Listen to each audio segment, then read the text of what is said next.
Alrighty, folks. How is everybody doing out here on this lovely Sunday afternoon? Good to see everybody here for the grand finale of Questing for Glory. My name is Vaughn. I'll be with you for the next 2 hours, and we are going to be doing Final Fantasy IV on the Super Nintendo. We're going to be doing the any percent no credits warp category, and I will be sure to explain all of the intricacies of it as we go along, so be sure to pay attention, and yeah, here we go. Let's bring it home, folks, yeah? 3, 2, 1, and go. Alright, so we open with a cutscene, as RPGs are wont to do. Basically what's going on here is it centers around our protagonist, the Dark Knight Cecil. He is the captain of the Air Force of the Kingdom of Baron.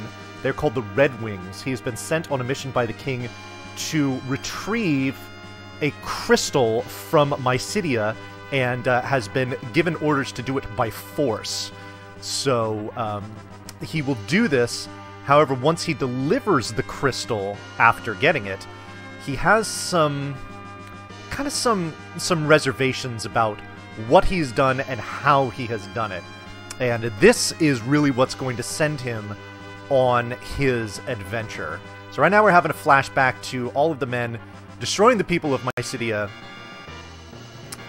shoving the Elder out of the way, and taking the crystal. Yo, I see a ton of love in chat already, and we're only a minute into this run. Y'all are fantastic. Alright, now, we got a couple things that actually come up here in the cutscene that actually have some relevance to the speedrun itself.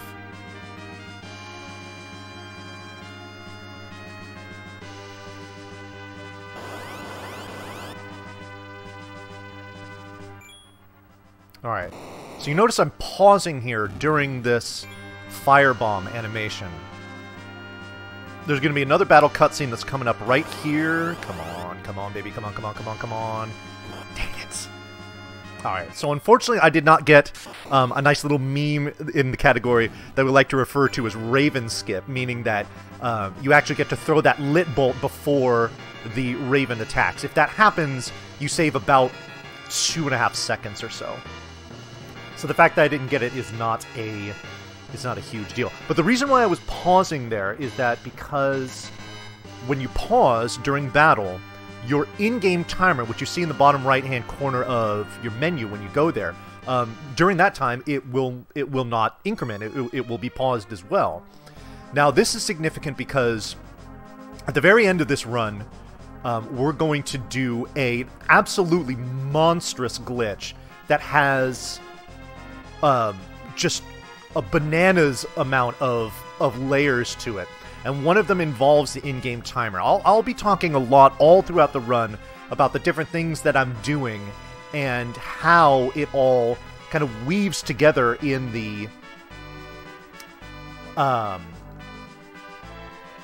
into the success of that glitch, which is going to allow us to skip about the last, I want to say, I mean, it's close to the second half of the entire game, if not, you know, maybe around like 40%, I would say. Layers, bananas layers. Sorry. Yes. the new dessert of the land of Final Fantasy, bananas layers, with a Here you go. Okay, so now I actually have control of my character after about 3.5 minutes. And what we're going to do is we are going to raid this treasury. Actually, no. Oh, we're just going to pick up the tent. The tent is going to be a necessary part of our first, I guess, major glitch that we do in this game. And you'll see that in a few minutes. But first, we're going to get introduced to a few of the different characters in the game. First, we met Kain, who is Cecil's best friend. and he's going to be coming on us with our adventure. That was Rosa. That is Cecil's main squeeze. She's very concerned about the fact that Cecil is being sent on a mission. And you see this guy here jumping around, coming down the stairs, and then coming out to say hello. This is the great, brilliant engineer Cid. Every Final Fantasy game has to have a Cid, and this is it. He is an actual playable character who will join our party in a second. Now, I'm about to do something, and this is very deliberate here. You see me take a step down and up on that stool there. What I did before this run started that you didn't see, you know, behind the scenes, was I set up an encounter seed. Your encounter seed is determined, excuse me, by the frame on which you press A on the title screen. There are 256 different seeds that you can have. The one that I have ensured that I'm on right now will allow me to walk all the way through this next cave and to the town after it without getting any quote-unquote random encounters. Excuse me. Doing this guarantees a time save of, you know, up to or maybe even exceeding 30 seconds. So, especially if you are doing a partial game run of this, a partial game category, excuse me, like Paladin percent, saving those 30 seconds on a run that's, you know, can be under an hour is actually fairly significant. Alright, so now we've got some, we have some lore that we have to sit through, but this actually is a good time to kind of explain what's going on. I've already seen some questions about it. So the any percent no credits warp category of this game is it's the most widely used any percent category. What's going to happen is when we get to a certain point, we are going to create an overflow in the floor counter for like where you go up and down stairs. And it's going to allow us to take that floor counter to 0 and then negative from there. And then once we do, wackiness will ensue, and we're going to do a whole bunch of stuff that is completely out of bounds. Now, the other main category of this game is what's called the No 64 category, and the 64 refers to the number of floors that you have to go through to get this glitch. So that category is essentially like the, it's basically like the NMG of Final Fantasy IV. Now, like I said, there are so many different things that go into making this glitch work. Everything from the items that you have in your inventory, the quantities of those items, the positioning of those items in the inventory itself, the positioning of your vehicles, your in-game timer, where a chocobo leaves the screen, that's fun, your gold count, like the color of your menu screen, and the list goes on and on. The way that we set all of this stuff up is completely wild, and if you've never seen it before, you're in for a treat. And it's actually super awesome that this is going to be the closing run of this event, because first of all, the way that this run ends is ridiculously entertaining, and I would be remiss if I didn't, you know, show some humility for being chosen to do the closing run for such a fantastic marathon. Very cool. Alright, so we pick up our chocobo here. Now, the chocobo is great for two reasons. Oh, excuse me. Man. First of all, you see when you're on the chocobo, you move very fast. In a speed run, this is good. The other thing is that while you are on any kind of vehicle, chocobo, land speeder, airship, whatever, it does not increment your step counter. And this is pretty important in a lot of ways too. So this is the Misty Cave. There should be encounters in here, but I am just walking through with nary a care because we have set up that seed in the beginning. Alright, so here comes our first boss encounter, the Mist Dragon. This fight is essentially scripted, save for... Ooh, I was going to say the damage rolls that you get, and getting a crit right off the bat there is beautiful. 2 crits. Oh my goodness. Okay. Wow. This is tremendous. Okay, I'm actually gonna stop for a second here because I have a musical cue that's coming up. But while I am listening for that musical cue, I'm gonna start setting up a duplication glitch that's gonna be critical for what I'm doing here in this run.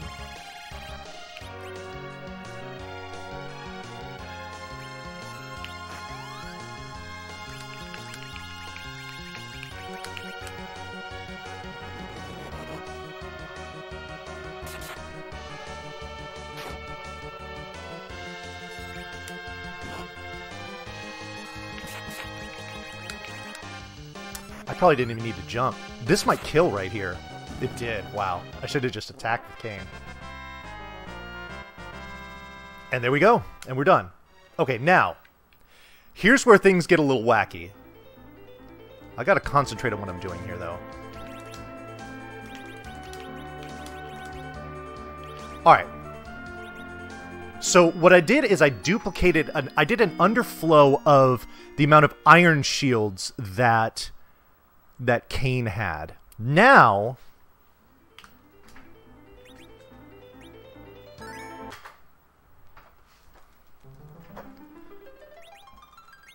we are going to complete what is called the mist clip. So what I've done is I have tricked the game into allowing me to enter this town from the right-hand side as opposed to the left. And you'll see why that's significant in a second. But first, we need to sell this stack of nothing for 3.2 million gold. And that's going to give us way more than enough gold that we need throughout the rest of the game to buy all the stuff that we need. The first thing that we buy is a stack of a weapon. We buy 10 of them. They're called Dancing Daggers. Dancing Daggers are... they make this run so much easier for people to use them. We're also going to loot this house here to get a couple things. We got the tiara and we got the change rod. The tiara is it's an extremely powerful piece of headgear. It can only be worn by the ladies in the game. But it's going to be really important. And then the change rod is going to go on Tella, who we will get later, and that's going to help him be not as much of a failure. Alright, so if you enter on the left side of the town here, which is essentially where I'm at now, as soon as you get onto that tower where Cain is standing, it triggers this cutscene. After this cutscene is over, it kicks me out of the town, and I can't get back into it until I have an airship. This is why the mist clip is so important. It allows me to get those dancing daggers, that change rod, and that tiara, which are just way more powerful than anything I should have at this juncture in the game. And it's going to make the, especially the front end of this speed run a lot easier.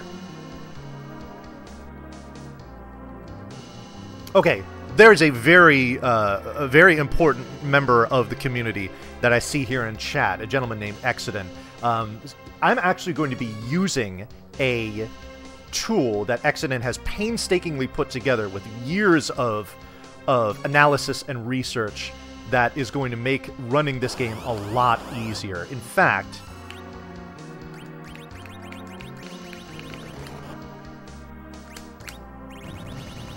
if somebody could link Exodon's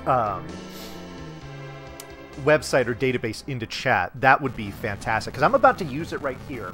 So, remember when I said our encounter seed is determined on the frame where we press A on the title screen? Well, in order to do that mist clip, I have to reset the console. So that encounter seed that I was on before is now gone. I need to determine what encounter seed I'm on now so that I can use what's called a step route. But in order to determine the seed that I'm on, I need to pay very, very close attention to the steps where I get encounters. And I will start doing that right now.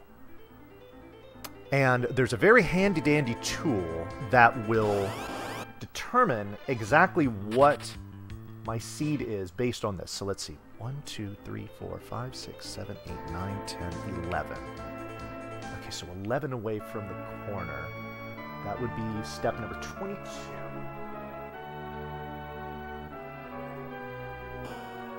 Okay, so like I said, there are 256 different encounter seeds that you can have. By knowing that I got that encounter on that very step where you saw it, I now have narrowed it down from 256 to 8.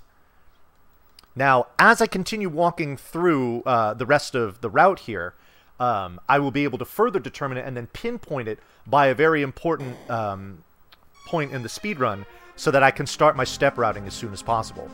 Now, what I'm going to do in this battle is going to exhibit something that's very important for battles. Something we call run buffering. Now, if you notice there... Oh my god, Cecil with crits! He's a crit machine! This is fantastic. The crits aren't necessary here. He one-shots them all anyway. Anyway, so notice right now. See how it says can't run above at the top of the screen? If you attempt to run from a battle which the game will not allow you to run, you get that message. Now, why that's significant is that everybody's ATB, or active time battle, basically the bar that needs to fill before you get your turn, it freezes for everyone. Now, while it's frozen, this gives you an opportunity to go into your menus, whether it be attacking, using an item, casting a spell, things like that, so that you can do that without wasting time and having your enemy's ATB bars fill. Alright, we're going to go ahead and put that tiara right... Whoops! Oh, shoot. That's not what I meant to do. Alright, so we did 2 things there. First thing is we slapped that tiara on Rydia ASAP. We do that because she is level 1. She's extremely fragile. And the tiara is going to give her an enormous boost to her defense. The other thing that we did, we put her in the back row.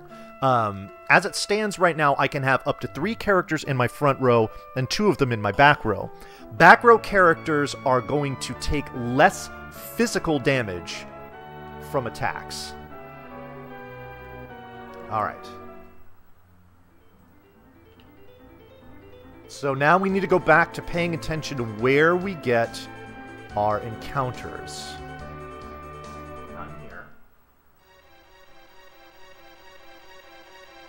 Paying attention yet again. Wow, still nothing. Oh, no, never mind. Right in front of Tella. Okay. Oh, good. I've narrowed it down to 2 seeds. Now, there is a... there's an indicator when you're looking at your seeds as to whether they are better than or worse than average. If the seed is green in color, it is better than average. If it is brown, it is not. Now, the 2 seeds that are left are both green. One, however, is a deeper green than the other. And that's the one we want, because that means that it is way better than average. Still paying attention. I've got to be very, very particular about what I'm doing here. Oh, good. And it is the darker of the 2 green ones. Brilliant. Let me just audit this, make sure that I'm right. That was 3 evil shells. Yep, okay, good. Okay, I think we're good from here. Alright, so it would appear that I have... Ooh. It would appear that I have rested on seed number 216. Which is important because the step routing can potentially begin right here.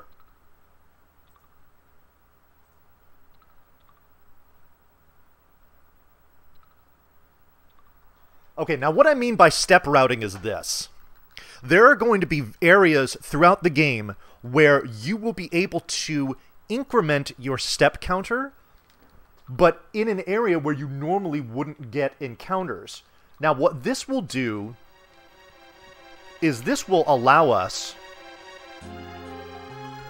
to either skip random encounters altogether or push them to areas where they won't be as dangerous. Now, this seed is fantastic for this reason, and I'm looking at it here. I'm going to go all the way through the rest of this cave without getting a single encounter. But that's going to... we're going to have to do a little extra work as soon as we're done here.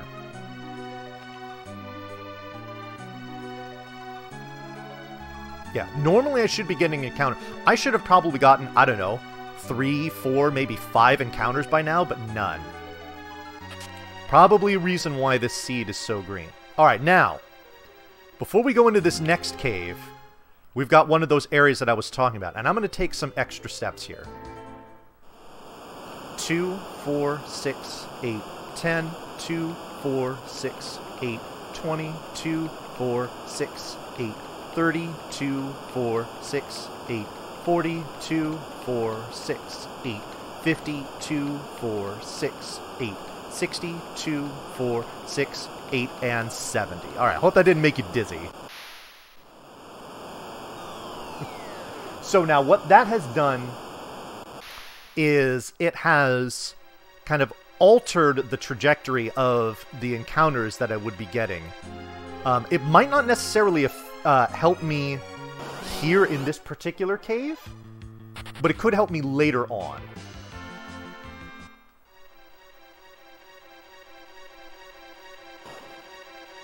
Yeah, I will not be watching chat while I'm counting so that you can try and throw your cute numbers out there to distract me, so nice try.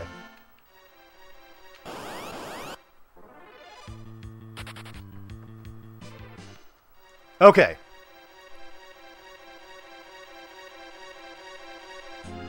So now we come to our next boss. This is Octoman. Oh boy. This boss is interesting. So, what I'm going to do here is we're going to be attacking with Cecil. We're going to be casting Lit with Tellah. And then we're going to take those dancing daggers that we got, and we're going to equip... Oh, I didn't mean to do... Why did I do that? Oh my god, that's not what I meant to do. Please don't hit Rydia, she's dead. Why did I do that? Okay, whatever. Oh my goodness. No, whoops. Oh, wow. Okay, that was silly. Is she still going to be in the front row? Whoops. No, she's going to move it back. Okay, good. Oops. Okay. Okay, that's fine.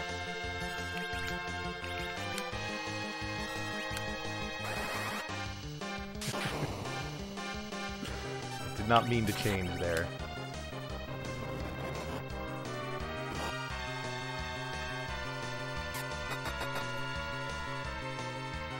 And of course the timing would work out that as soon as I put her to the front like that, then that's when she would take a hit. Yeah, I just accidentally pressed left there. That's just kind of a goofy thing. Alright, so now we're going to pull up this trash can from the bottom here. We're going to go ahead and cure everyone too, just to be safe.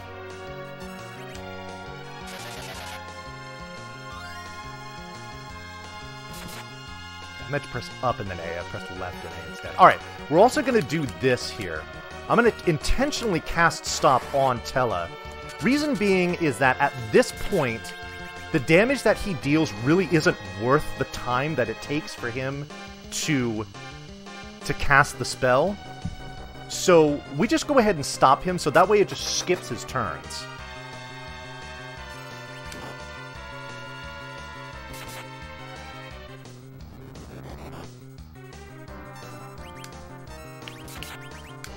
Oh, one thing that I should mention about the Dancing Daggers, you notice I'm not actually, like, using Rydia's attack command. I'm using it as an item. And this is significant for two reasons. First of all, it's what gives you that little kind of fun animation when it hits. Also,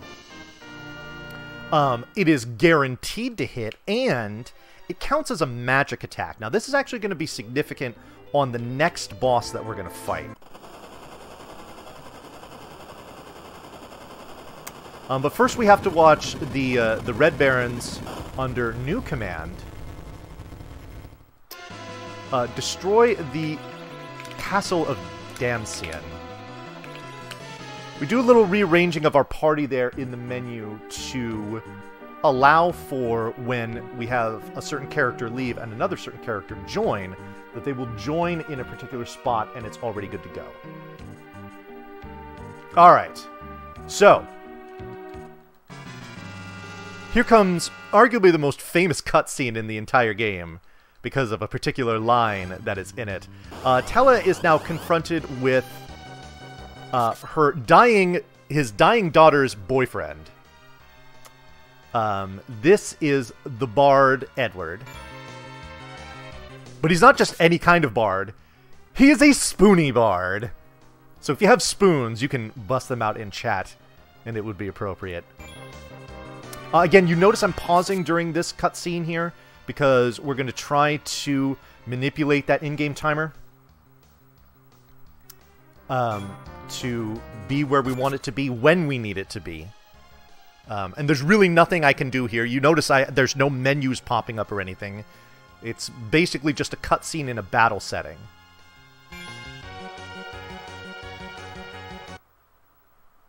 So, fun fact, if you do that Myst clip in Myst, obviously, and you do not go back to pick up Rydia, you can keep going through the game, but your party will just be Cecil and Kain. Now, when you get into the Watery Pass, Tellah will not be there for you to talk to him. So you actually go on and you would fight Octomam with Cecil and Kain, which you can do. And there is an Octomam % category. It is very memey, but it is there. Now, if you proceed here into Damcyan, and you get to this cutscene, the game will soft lock there in that battle cutscene because Tellah hasn't been loaded into the game, and it won't know what to do. And you'll hear the battle theme, but it'll just be a black screen.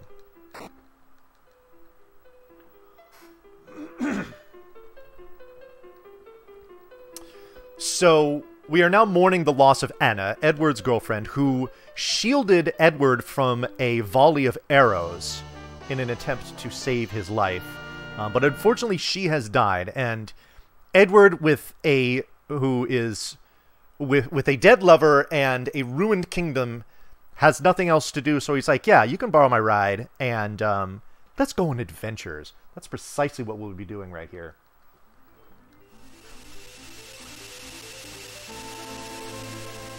So we're gonna pick up the land speeder. Off we go. Pretty short trip here to the Antlion Cave.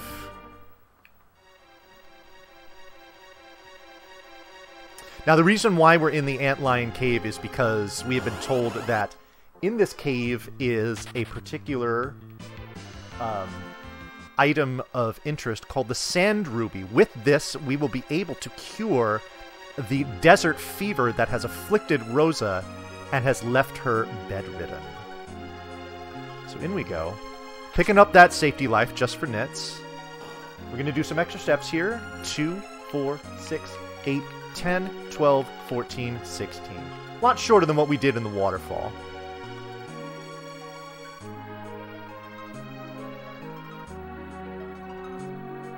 Yeah, some areas you'll do maybe like 2, 4 extra steps. Other places you can do over 100. It just depends on what the seed calls for.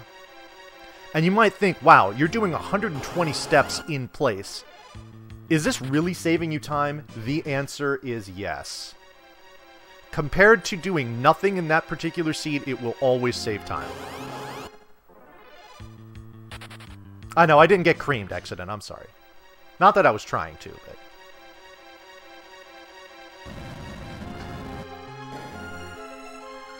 Alright, so here's the Antlion. It's not tame, as Edward said. But we are about to tame it, and we will be taming it with dancing daggers.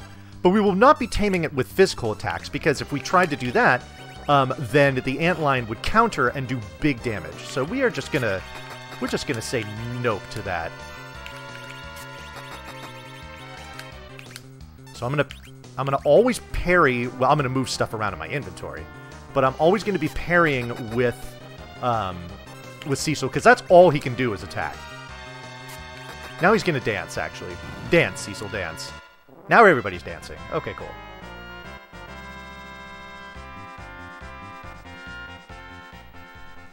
So, like I said, because using the Dancing Dagger as an item is considered a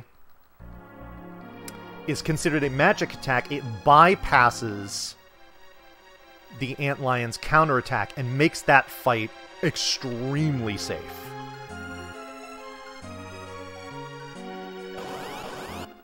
Alrighty. Oh, didn't get creamed there.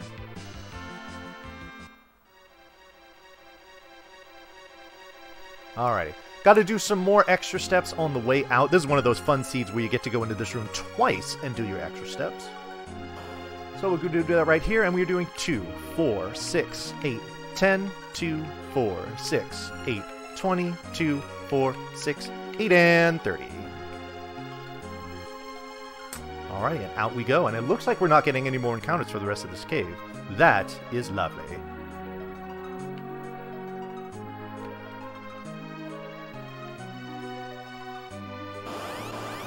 Oh, wait a minute. Oh, no, there was one more. I misread that. My mistake. That should be it, though. There's another one, then there's a problem. Okay, good. Alright, so we're going to take our land speeder right on back to the town of Kaipo, where we last saw Cecil's love.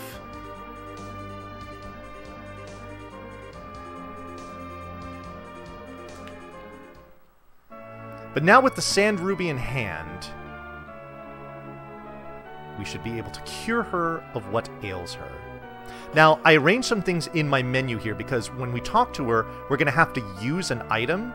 But there's multiple items that you could use, like that life potion that I picked up. I intentionally moved it out of the way such that when I come here and I get to this cutscene, instead of having to mess around with that menu, I can just mash A, and I always know that the item that I need is going to be right there. Okay.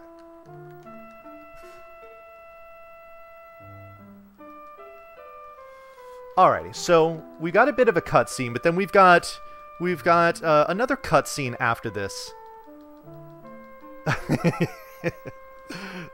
This is true, Exodus, yes. We've got another cutscene that's coming up right here, and this actually does have some significance. That night, I'm going high spirits. I'm doing the best I can. Other than that. Other than me pressing the wrong direction during that Octomam fight, this run's actually been going just fine. Alright, so Edward is going to come out here and he's going to contemplate. He's also going to play his one-hit wonder. You know, his main jam. But while he's doing this, this water hag comes out of the bushes like, yeah, I'm not feeling your music.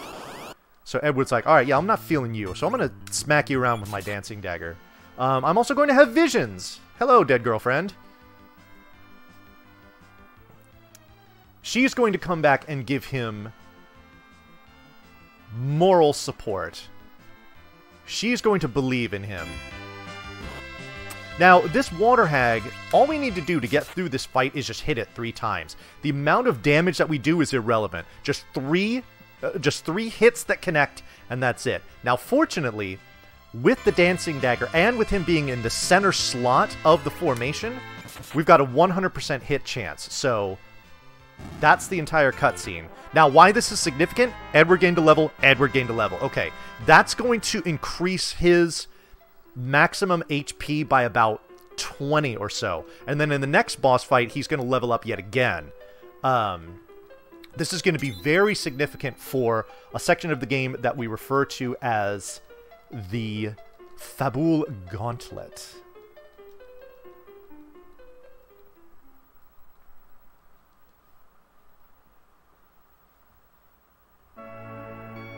All right.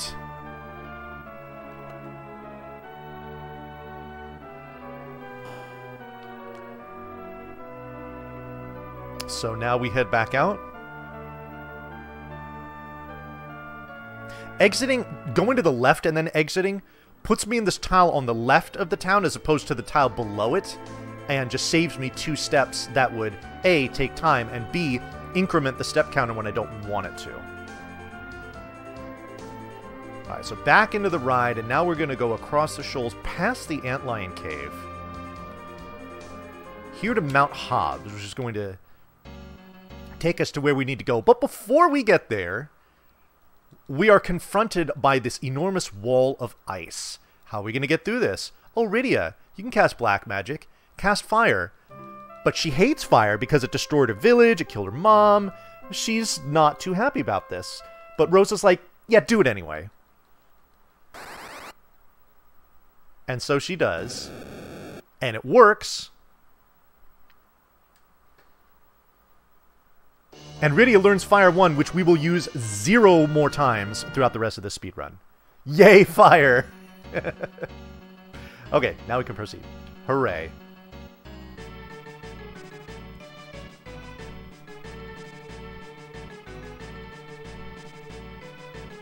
Alright, now coming up shortly is going to be an encounter, which is not a back attack. That is great. And now we're going to do a battle cutscene and then an actual battle itself. So this is Yang. He is our karate-using warrior friend. Well, he will be a friend soon, after we get his back. But first he has to do this scripted fight here against these 3 imp captains. Now he's going to kick. He's going to alternate by kicking and then attacking. Hopefully he does this in 3 turns. Okay, I think that's pretty much guaranteed, because the one up top took the least amount of damage.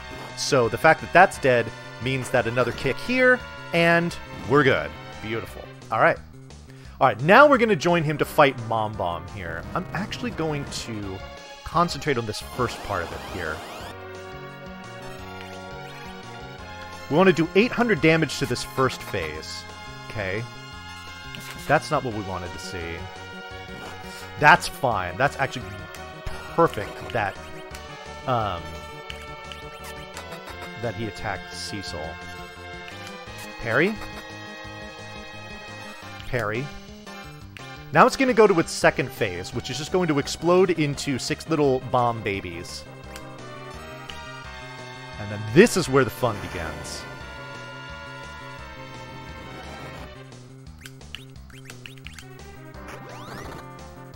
Oh, no. Okay, the gray bombs have 100 HP, the orange ones have only 30. So we use the dancing daggers on the gray ones, because those are one-shots. And then the other guys can attack these other ones here.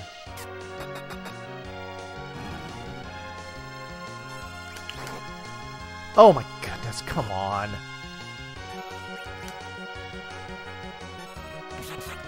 Nice. Thank you. Okay, good. Good. Alright, so we got through this fight without incident. That is significant.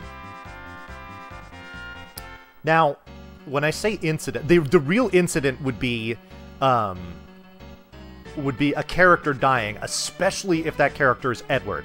Because with him getting a level up there, it adds about another 10 HP to his maximum, which is going to be really, really critical for this next section of the game.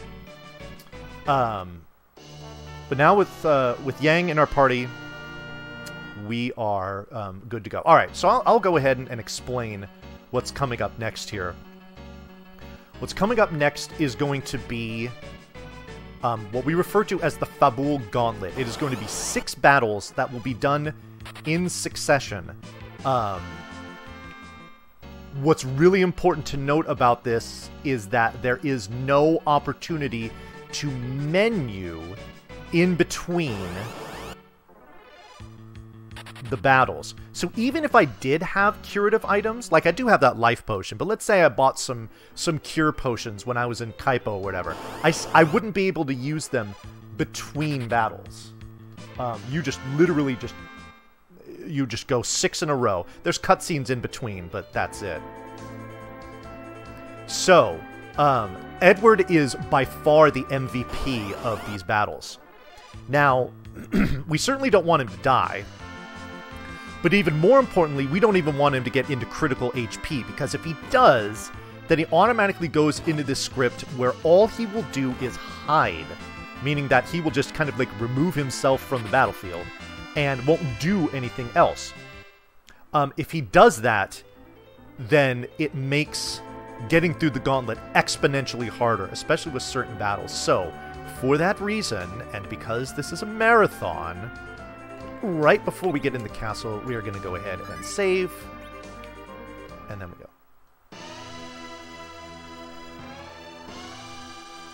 Alright, so into Fabul we go.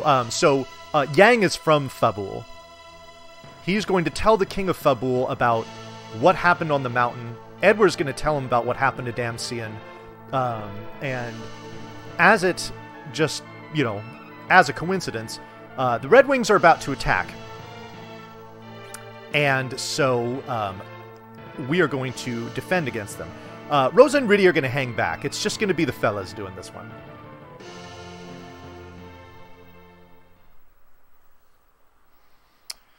Alright, so the first battle's coming up in just a few seconds.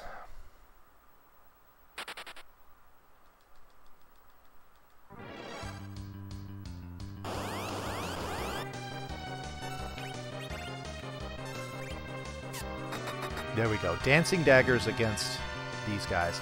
So this encounter is going to be the first, third, and sixth encounters of this gauntlet, and we are off to a perfect start.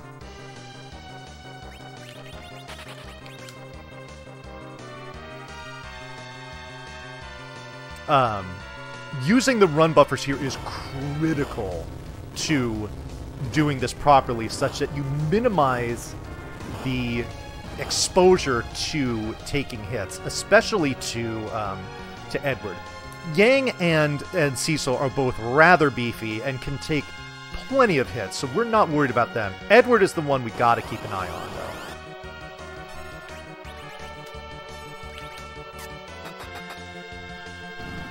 We just go ahead and one-shot that Weeper.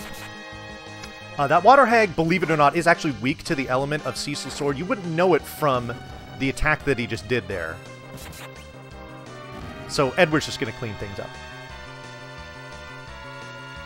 Yo, Scala. Thank you for the encouragement and the sub. Alright, so that's 2 down. So that formation that we just saw, that's going to be the same as the 5th battle as well.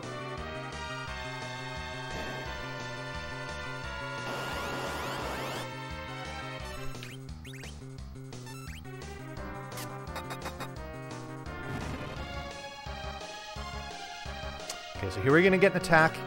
Okay, well... Oh, shoot. Oh, come on, come on. Come on, come on, come on, come on, come on. Yes, good.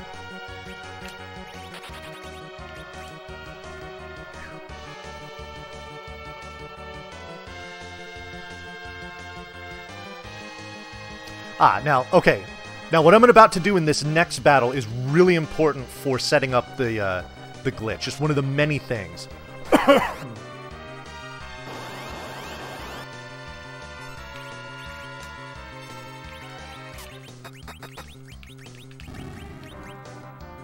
Alright, so while that Dancing Dagger animation was going on, just like I did with Kane's Iron Shields during the Mist Dragon fight, I set up an underflow of the Fire Claws, which is the weapon that Yang was, and actually I guess still is, using. The reason why I needed to do that is because in order to get one of the items that I will need to get through the glitch is I will need a stack of 114 Fire Claws. Anything more or less will not do. It needs to be that precise amount. And by underflowing it in this way, it will allow us to get there.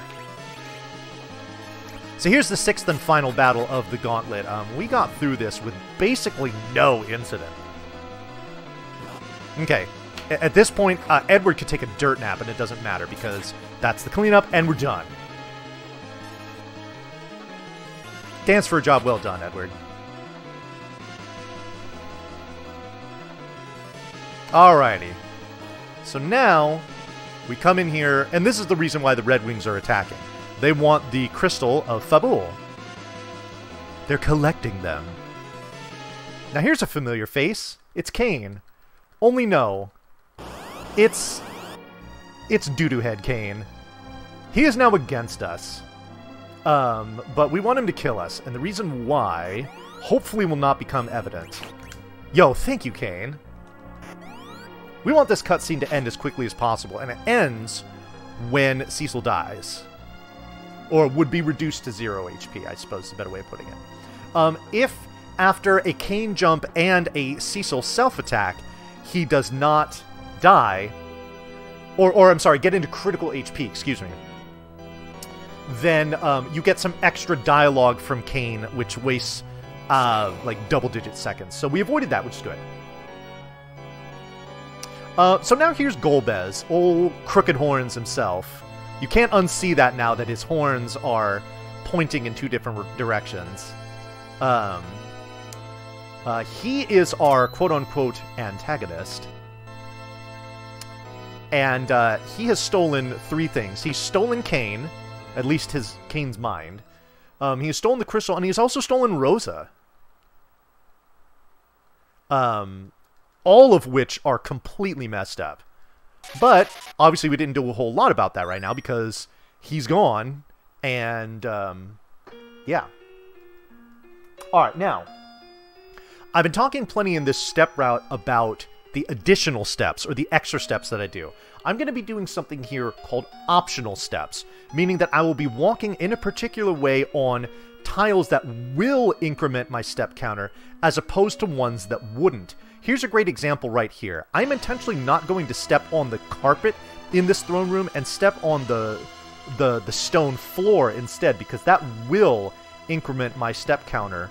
And I do want this. I'm going to walk to the left and then up, and that's going to give me 2 extra steps there. There's 1 more that I'm going to do, and then I'll be good. I'll still need to take 2 extra steps, but the nice thing about optional steps is, like, if you're going to be walking that direction anyway, and 2 different paths would take the same amount of time to walk through, you can increment your step counter without having to take the extra time to do the steps.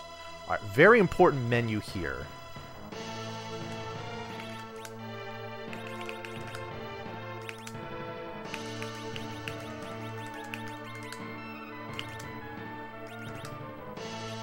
Alright, so we did 3 things there. First of all, we took the tiara off of Rydia because, spoiler alert, she's going to be leaving our party soon. We equipped the black sword that we just got from the King of Fabul onto Cecil. But then, by far the most important thing that we did in that menu was we completed the underflow glitch of the Fire Claws that we duped with Yang. But what we also did was, when we were done, we equipped 2 of them on Yang. He can equip weapons onto both of his hands. And what this did is it reduced the quantity in that stack to 254. At this specific number, it will allow us to get rid of 140 of them and get to that 114 that I was talking about. And you'll see how that's done here in just a second. But now we're going to go on a boat ride. Who doesn't love a good boat ride?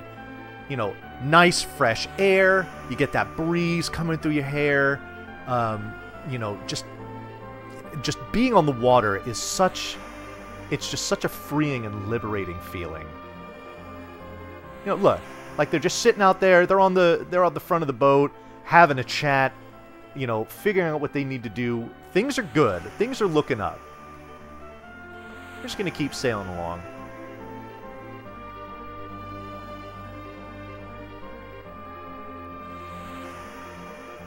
Oh wow, we're jumping the gun on the meme. Okay. Alright, so again, we're just chilling until we're not chilling, because we just decide to come up to this whirlpool, put on the brakes, and just watch this happen. This tail comes out of the water, and everybody is in absolute shock at the enormous beast of the sea, Leviathan, makes an appearance. Everybody starts flipping out. And the captain says, "Stop flipping out," and they do. And then they start flipping out again. So here we go. Rydia gets pushed off the boat. So does Yang. Edward's just like, yo, I just watched someone get pushed off the boat. I'm going to faceplant. So unless he's going to pick me up and throw me off, I know I'm good. But unfortunately, staying on the boat was not safe either. as it gets swallowed into the whirlpool.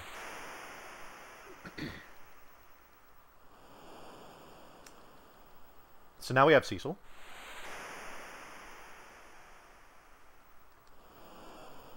He's all by himself. He's calling out for his friends. They're not there. He's very depressed. Very upset. You know what cures... You know what cures the blues when everything goes wrong? Shopping. Very important shopping we're about to do here.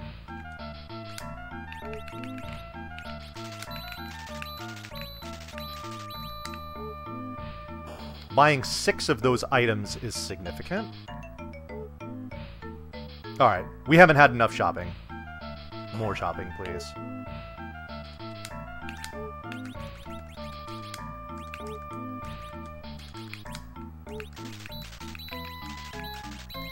Alright, so what I did there was I sold...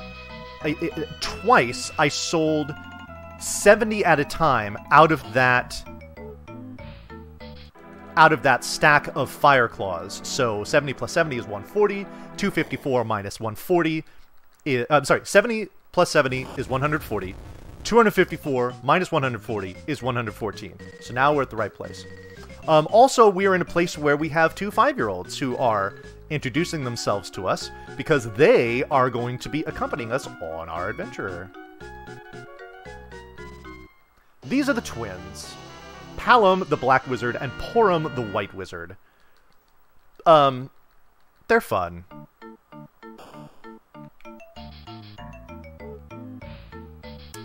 And, they're actually going to be pretty important for the next few battles. But first we got a long walk. A long walk. Overworld. Encounters, right? Lots of encounters. Look all this walking I'm doing.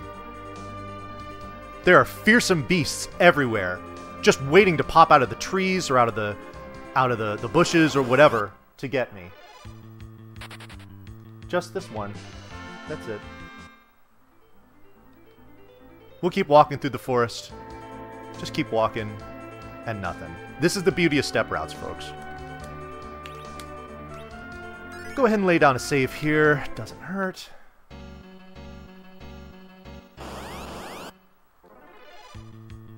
Okay. Just some jerk birds, you know. Alright, now we're trying to climb another mountain and we're met with another wall. This time it's fire. And this time we have an actual black wizard in the party. So he's going to cast ice, make quick work of this wall, and he's going to let you know about it. Like, yeah, I'm the man. And Porum's like, whap! I don't think so. Check yourself.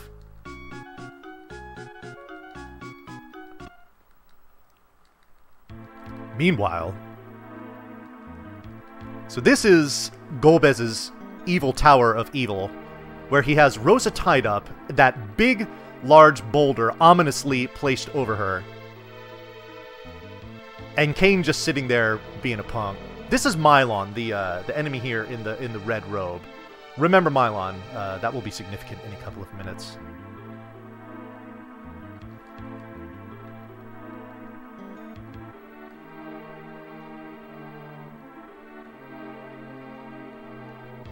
Alrighty.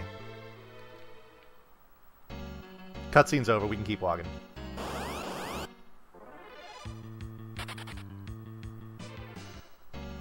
Now, we want to tangle with as few encounters on here as possible. Obviously, the step route just dictates it, but if we do take any damage, then that's just going to be extra menuing that we have to do, and that's not fun.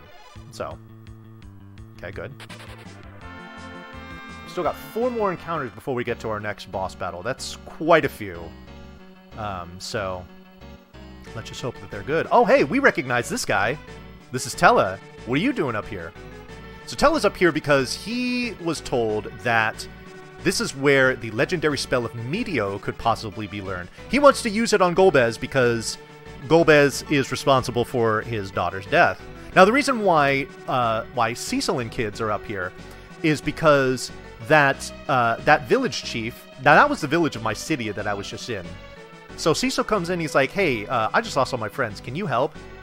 And that chief's like, oh, hey, I recognize you. You stole my crystal. I'm not a fan of you, but I'll make you a deal. If you take these kids, climb Mount Ordeals, which we're on right now, and become a paladin, then I'll think about it. So that's what we're setting out to do right now. And now we've got Tellah with us. Tellah will help us. It's very likely he will help us. A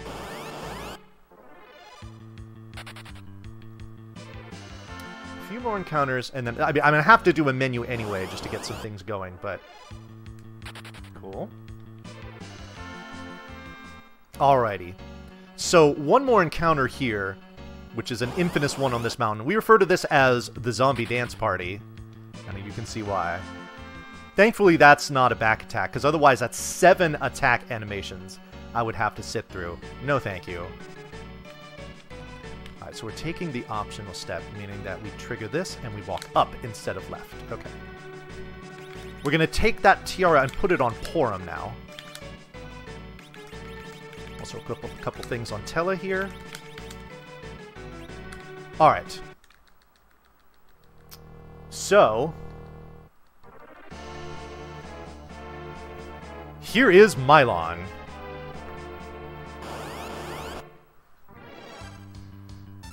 He's got 4 zombie friends with them. However, a very common trope in RPGs is that undead enemies will take damage from curative items. So we're going to throw Cure 2s at them and one-shot them.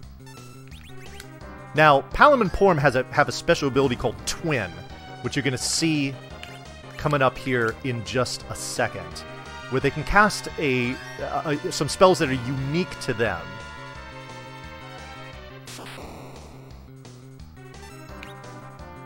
That's what we wanted to see, was Flare. This is going to do the most damage of what they can potentially do. Now you see the power of the tiara there. That lit one spell to a low level Porom only did 1 damage. Now, different story for Palom, which... okay, I thought it was going to hit him again. We need to make sure he stays nice and cured up, because we do not want him to die. Another flare, beautiful. Oh, my body. That tells me that we are done with this battle. That was brilliant.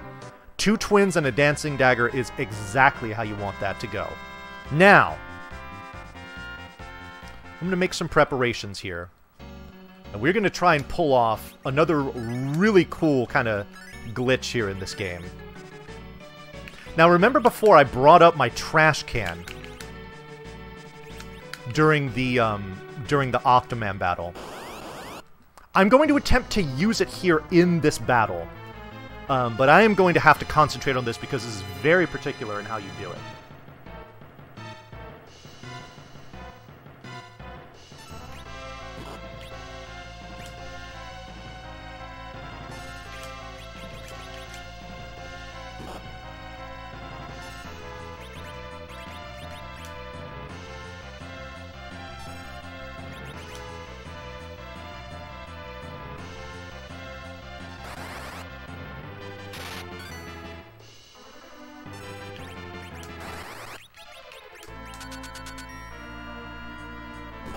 Perfect. Alright, so 3,000 HP this boss has. And now it's dead. Threw the trash can at it. So what I used there was a trick called the Mimic Glitch. Whoops. Let's get this down here. This down here. This down here, and good.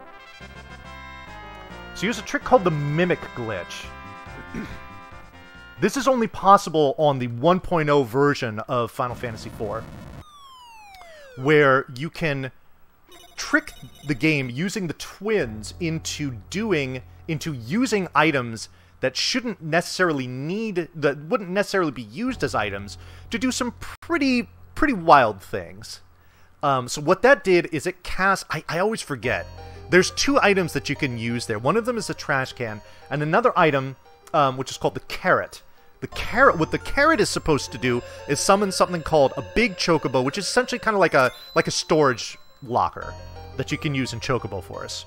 But you can use them as items in this game to do damage in the same way. You typically use it on Mylon, the boss we did before that one. And they cast 8 times of a certain spell. I can't remember if it's the white spell or the fire 3, which is which. Oh, by the way, Cecil's a paladin now. But he has to fight his old self. Now, normally, this is just something where you just do a cutscene. However,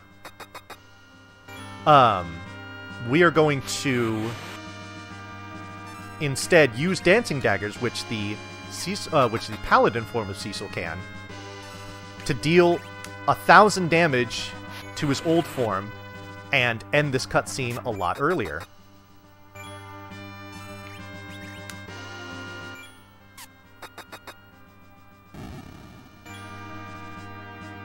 There we go. Now, I mentioned earlier a partial game category called Paladin Percent. There was a big tournament for it a few years ago, and it's a great way to get into the game. If you were doing Paladin Percent, then right here would be time when you see that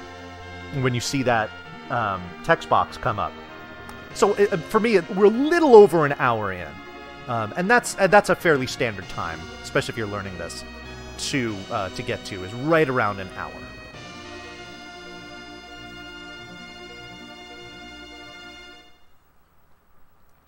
So, Cecil's a paladin, Tellah knows Medio.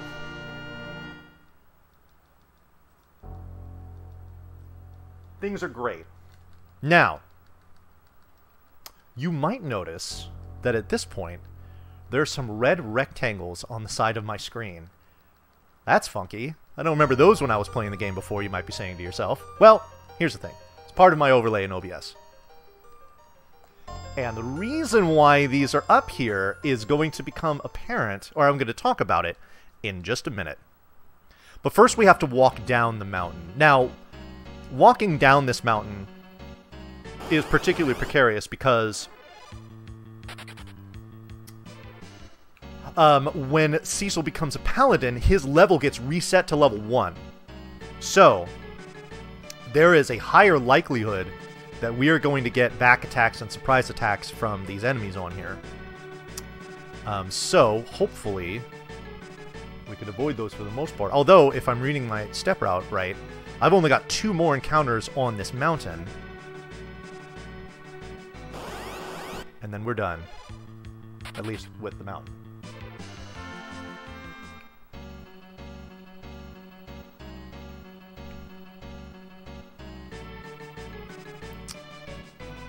One more should be around here. There it is. Ah, darn it. This is particularly painful because these enemies cast fire and the animation time for the casting of it just takes a while. Oh my god, will you stop? Okay, thank you.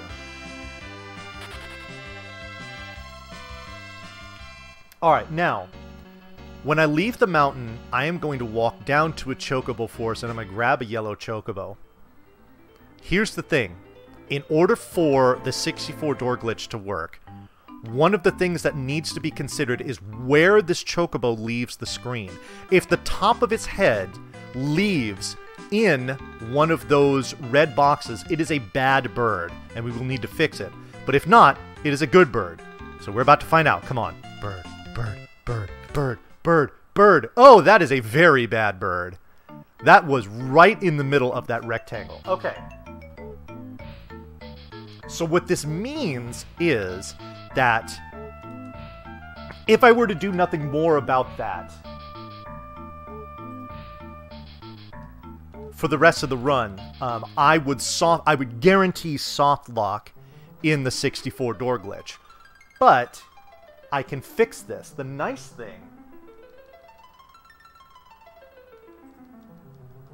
thing about the bird is that it only considers the most recent one that you've got. Now, if for the speedrun itself, I don't need another yellow Chocobo. So that could be the last one that I would get. However, because it was bad, I will need to get another one, and I will do this I will do this after I get back to Baron later in the game. So I don't need to worry about it right now, but I do need to remember that it's bad.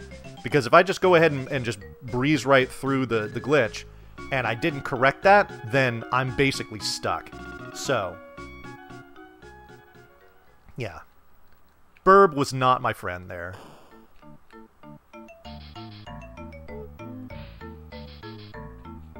Alrighty. Time for some of the best ambient music you're going to hear on the Super Nintendo.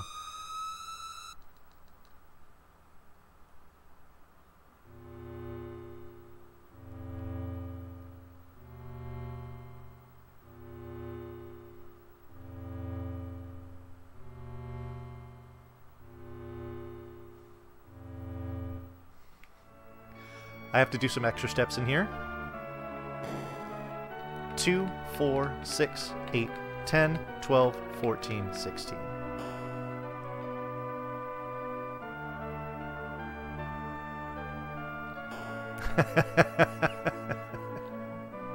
Alrighty, so we're back into Baron now. We're gonna go up here and see a familiar face. He's not too happy to see us, though. Whoops.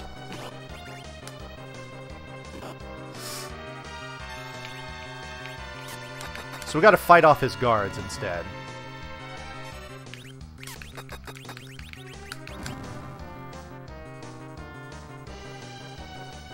And then we fight the man himself. So what he's gonna do is he's gonna kick us twice. After the second kick, we need Cecil to attack him. Not even hit him. Just attack him. And then the cutscene will end.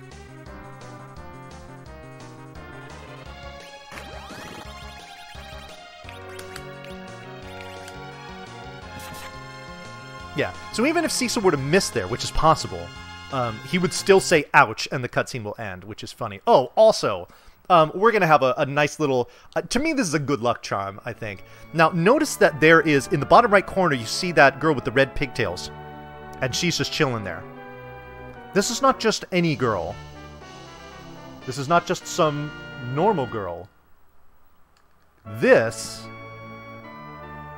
is Ghost Girl. We're just going to phase right through her as if her corporeal flesh does not exist.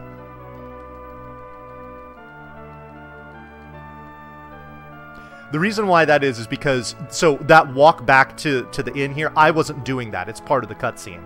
It just kind of moves you through. So if that NPC did indeed have a hitbox, it would essentially, you'd be stuck. It'd be a soft lock. So it kind of deactivates its hitbox for the purpose of allowing you to get through there. Which is nice. Very considerate of the game.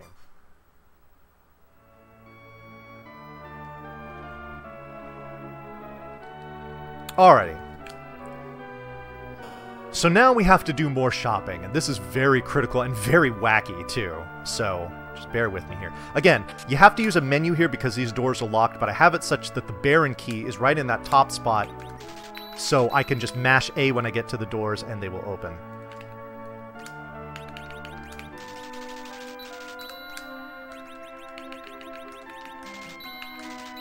Okay, so what I just did there was I bought 4 stacks of 13 cure rods. I bought a stack of 58 ice claws and a stack of 68 fire claws. And you gotta be like, Vonnie, whoa, dude. Really, you already have 114 fire claws, and you need another 68? Like, how greedy can you be? Trust me, it is all very, very necessary for what we're doing here. So here we are in the waterway. This is another place where it is notorious for giving us back attacks. I want to see Yang take some hits here, because we're going to be doing something in the next boss battle, which we refer to as experience routing. And here's how this works. The way that you earn experience in this game is that an enemy will give you, an enemy has a given experience value. Let's say it's 1,000. You know, when you kill an enemy, it gives you 1,000 experience. That value is distributed among your remaining alive party members when the battle ends. Such that if I had 5 party members alive, it would get each of them 200. If I only had 4 alive, it would get each of them 250. If I had only 2, they'd each get 500. You get it. Now, there's another phenomenon in this game referred to as your shadow party, meaning that members of your party that will join you later on in the adventure. So the way that the game kind of works out their level scaling is that the per character amount of experience that you get from your battles is assigned to those shadow party members. So what we're going to do in the next few battles is we are going to intentionally have certain members of our party dead so that we can increase that per party member experience earn and juice up those shadow party members even more. And this is especially important for when Kain rejoins us.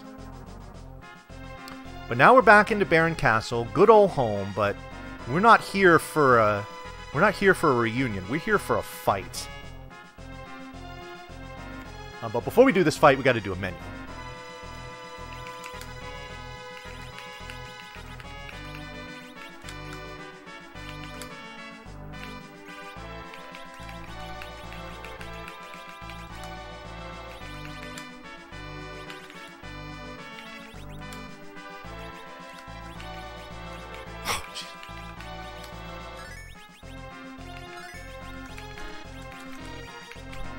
Alright, so the last part of what I did there is I underflowed Telah's MP.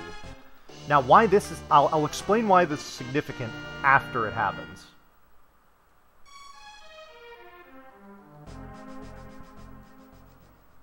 One thing I will say now, because I want to kind of concentrate on this battle, is in an ideal world, the only party members that will be alive at the end of this were going to be Cecil and Telah.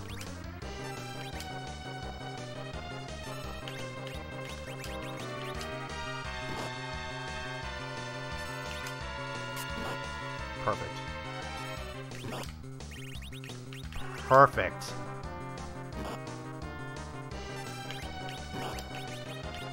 No! No!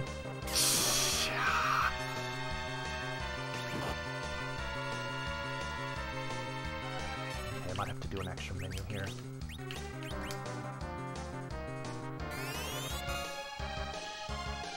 Oh, good. Okay.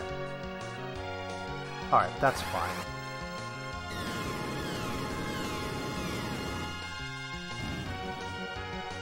Alright, so you just saw Telah cast Meteor.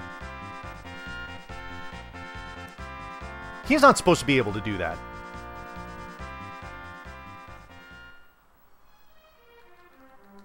I have to do a little extra menuing here, so bear with me just a second.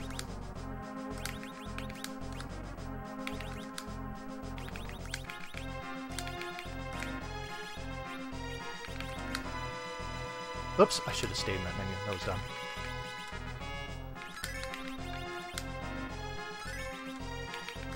I actually messed up that order there. Yeah, there we go. Oh, whoops. No, I gotta cure him too. I forgot he took damage.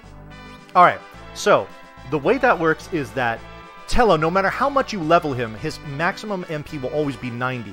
It takes 99 MP to cast Meteor. Well, I have forced the game into underflowing my MP value such that I have like about 65,000 MP. So in battle, I can basically cast whatever I want. And just one-shot a bunch of enemies. Okay, so here's what the King of Baron actually was. He's Kainazzo, one of the fiends of Golbez. Alright. We should be able to one-shot him with the cast of Lit 3.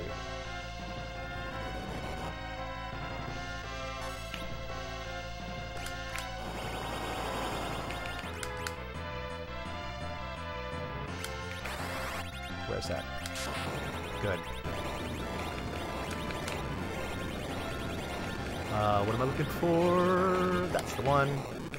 Then let's move that to there. Cool. No relation to...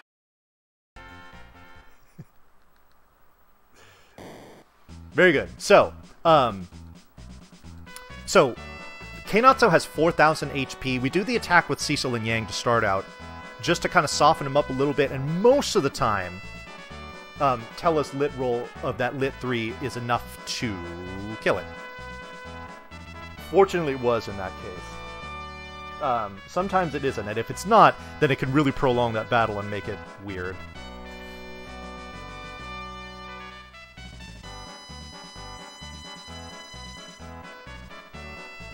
But we're good. Alrighty, so here's Sid joining us, being the pal that he is. And we're heading out, but before we do, we get trapped into this room. And the walls are closing in. You see? Right there. This is bad. It's getting worse. What do we do here? This is a huge problem. Oh no. Okay, death is imminent. We gotta do something now, and that's what we do. Well, that's what happens. Is that Palom and Porom voluntarily turn themselves into stone statues, and the weight of them is enough to stop the walls from closing in and saving the lives of their party members. So, folks, F's in chat for Palom and Porom.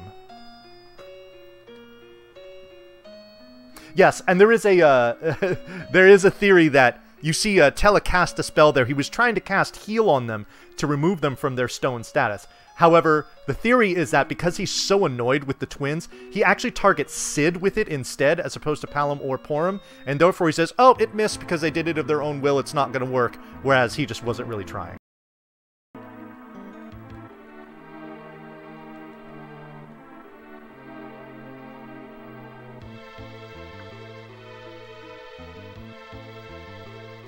Thank you for the Fs. I'm sure that Palom and Porom's parents, wherever they are, would be very appreciative. Alright, this is one of my favorite parts of the game. The hero walk. Look at these guys. Walking down the stairs, they're on a mission. Like, we're not messing with this. And what they're doing here is they're actually getting something very significant, which is Sid's airship. So this airship has a name. It is called the Enterprise. Now, if that particular word is familiar as far as how it's associated with this game, big shout-outs to a whole bunch of my friendos in the randomizer community for this game. And the randomizer is called Final Fantasy IV Free Enterprise, which is a wonderful play on words because at the beginning of every run, you are given the Enterprise for free. You don't have to actually go through all this stuff to get it. You are just... you are given the airship as a complimentary gift for starting a seed. No matter what. No purchase necessary.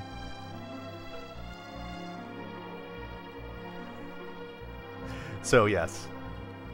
All of the wonderful folks who are part of the free Enterprise community, I see you. I love you. And, heck yes. Alright. So now we are confronted by Kain, who says, hey, you get me the crystal from the magnet cave, and I'll give you your girl back. And Cecil's like, no! Kain! You don't know what you're doing! Stop this madness! Kain's not having it. He's not listening. Alright. What I'm going to try and do here, which would be really sweet if I could do this during the marathon. Don't want to jinx it.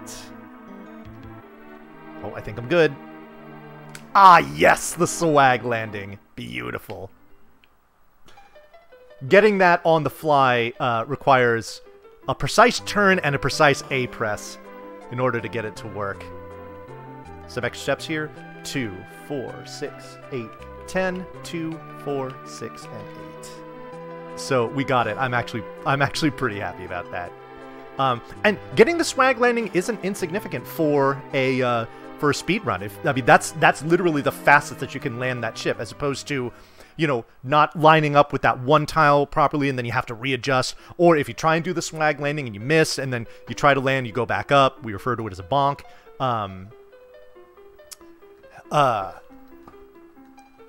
We avoided all of that, so that's good. Yo, Berserk Now, thank you very much for the reminder. However, the time to fix the Chocobo is not yet. Although it potentially could be. I could try and do it in this forest. Yeah, alright, so let's put the bars back up. And maybe I can fix it here. We'll see.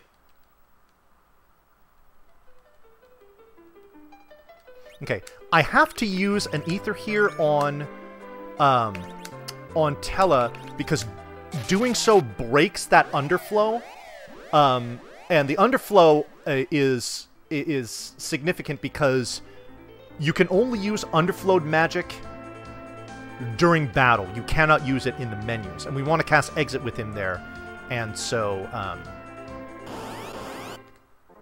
we have to do that in order to make that work. Okay, now, what I really want in here is a black Chocobo or a purple bird. However, if a yellow one comes right up to me like this, let's see if this bird is good. It is. Actually, I can't tell. That was really close. Let's see if we can just get a purple one. That's what we're really here for. Alright, we'll fix it later. Alright, now the purple Chocobo, or the black Chocobo as the game calls it, is significant because this one flies, and you can take it into... Oh, it was good? Okay, unfortunately I have my Discord window blocking the stream, so I didn't get to see it again. But if you're telling me it's good, then cool. Well, good. That saves me a trip to going to an extra trip to go into the forest in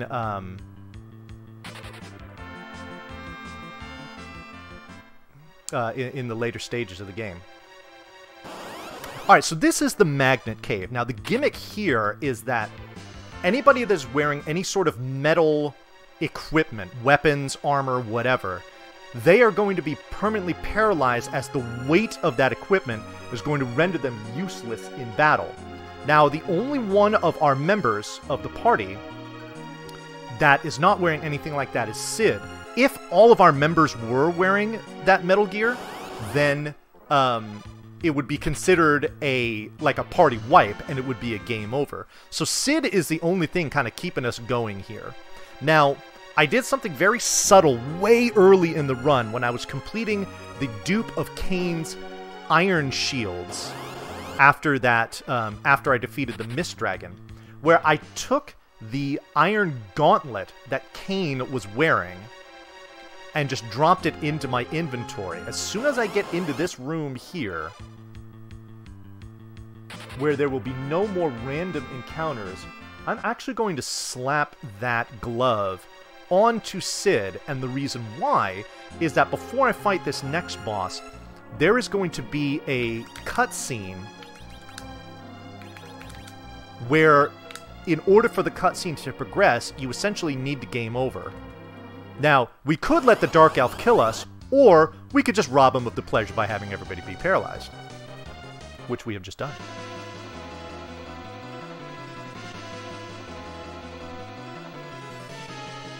Alrighty.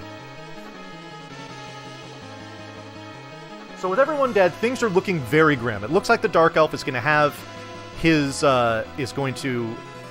his way, and we will not be able to put up any resistance. Now, fortunately, Edward had the foresight to give us an item called the Twin Harp.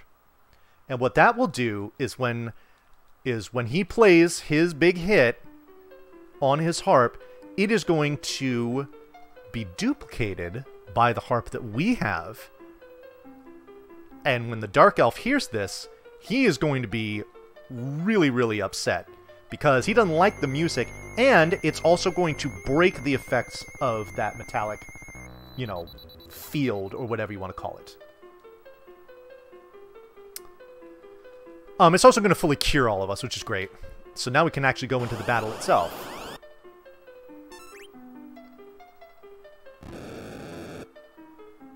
Now, this battle has a fun little kind of gimmick to it as well that I'll explain when I get to it.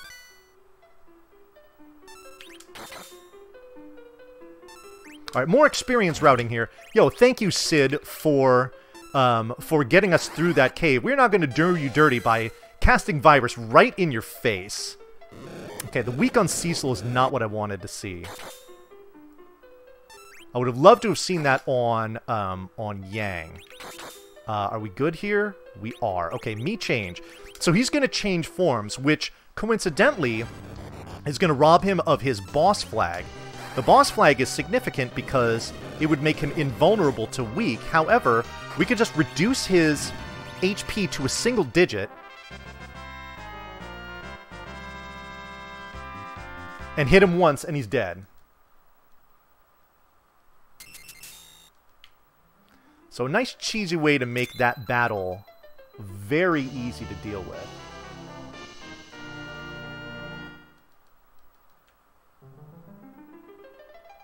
Okay, I'm going to do one little extra menu here. Just to get this out of the way.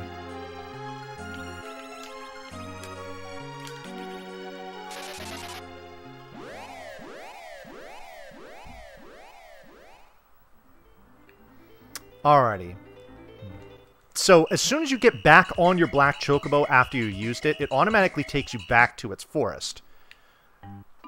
I, however, need to capture a second one. Oh, good, and it's right there. Come here. No, I don't want the yellow one. If you tell me it's good, then I want to just leave that one in the books. Okay. Yeah, they can be very feisty. We want to make sure we're lined up with the left side of this mountain here. And the reason for that is that that bird's position there is significant to getting through the glitch. So it's in the right place.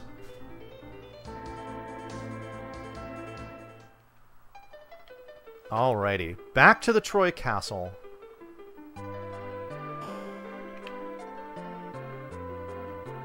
Three optionals, 2, 4, 6, 8, 10 extras. Do not walk in front of me, thank you. Alrighty. So we have the crystal.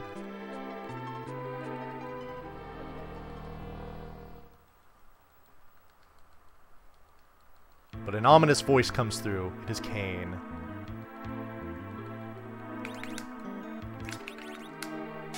Cast Exit with Tella because it's just faster than walking out.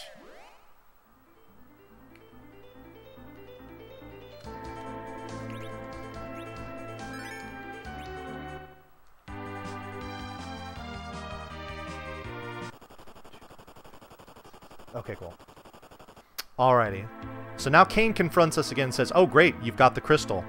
Let me take you to our evil lair, which is the Tower of Zot. Now this is going to be the last area in the game where we're going to get, you know, quote-unquote random encounters.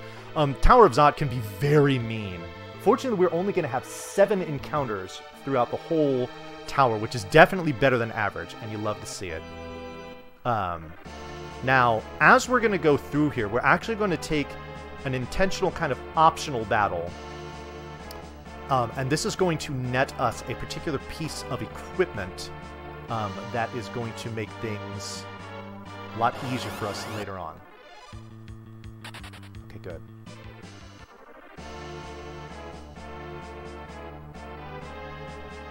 Alright, so...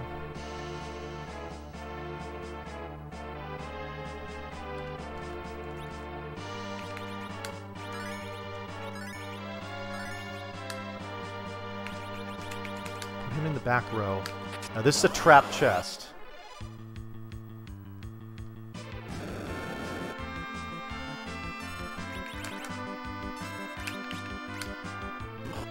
Ouch.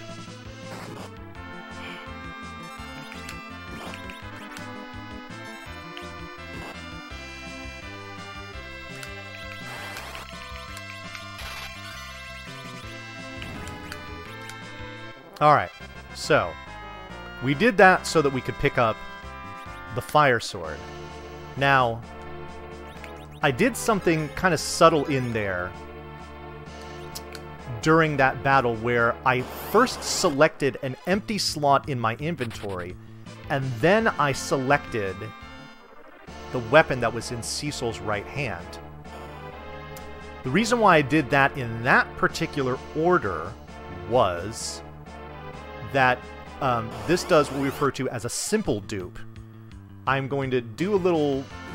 I'm going to do a little, a little equipping menu later on, and it's going to turn that fire sword that I got from that chest into 2 fire swords. And we do this because we want both Cecil and Kang... Cecil and Cain, excuse me. I've got my Cain and Yang mixed up. If Cain and Yang were to... okay, question, chat. If Cain and Yang were to merge in the same person, would it be Kang or Yang? I meant to say Cain. So that both Cecil and Cain can, they can each use a fire sword.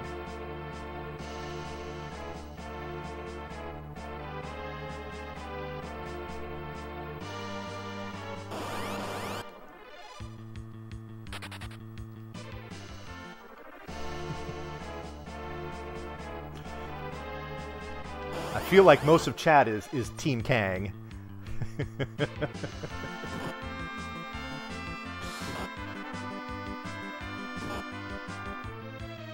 Alright, this should be our last encounter of the of our last random encounter. Okay, yeah, and Sid just stays dead. No, not you. You. Okay.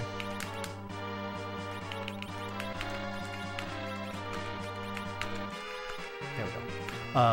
Yeah, you. That looks good. Actually, you know what? No, we're gonna go ahead and just slap one on you, just in case. Alright. Alright.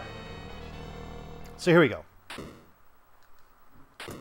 So now we're into our next battle. This is the Magus Sisters.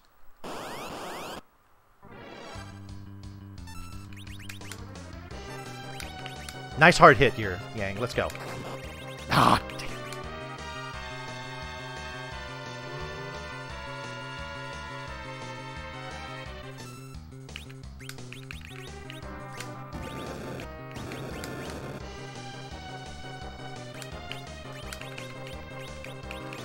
Come on. There we go. You probably could have done it, but that's okay.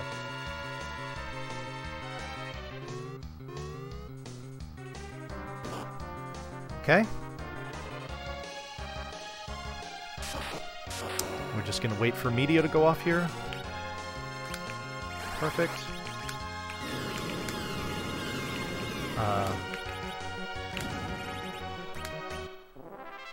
Sweet. Pretty much what I wanted to move there. Alrighty. So there we go. So again, we did another underflow. So, I didn't explain this before. The way that underflowing the MP works. So what you want to do is in the magic menu, you want to select a spell for which you don't have enough MP to cast it at the time. In this case, we use Cure 4 because it costs 40 MP.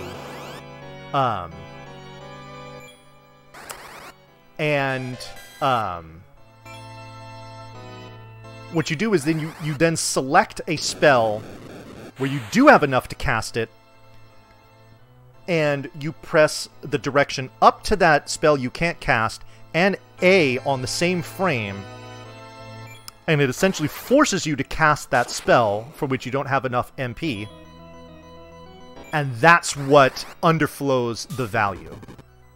I hope I explained that properly.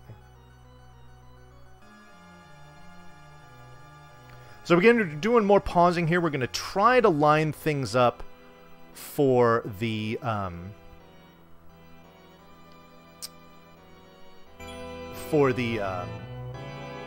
in-game timer. That should be enough pausing. The pace that I'm on, I've been keeping track of it in my own split, so I can kind of just mentally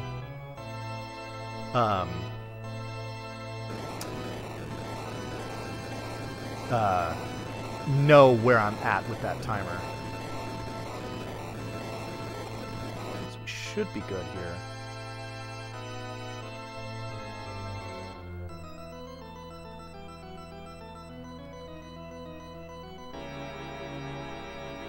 Yeah, so the first 2 times that he casts Meteor, no problem. But when he casts it here on Golbez, That's not good. But notice that Golbez does that very dramatic crumbling and disappearing, and here he is standing here. He's even zapping us with spells. It's like it's no big deal, right? Well, the big deal is that the Meteo hit hard enough to release or to break the mind control that Golbez had over Kain. So Kain, once he regains consciousness, will also regain his senses as well, and he'll be like, yo, my homies.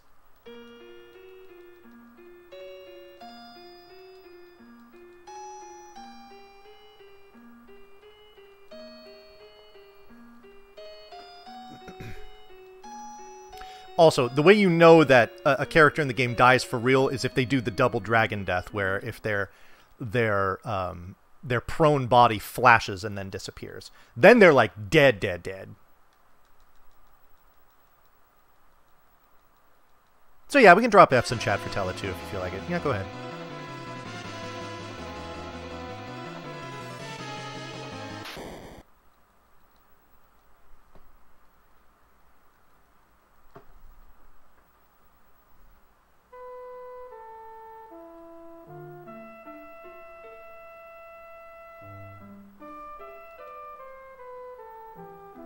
Alrighty, so Cecil has rescued Rosa from that boulder that would have crushed her had we been like 2 seconds late.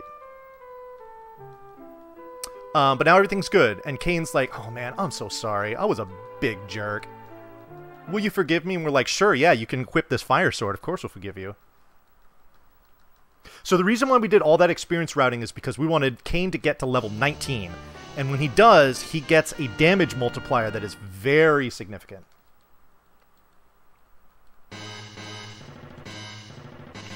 Oh, why are the life potions down here? That's not where they need to be.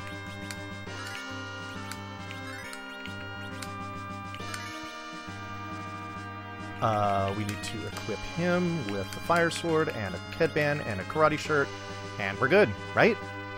Yes, okay, just want to give it one more once over. Because this boss here is very tricky. This is Valvolus.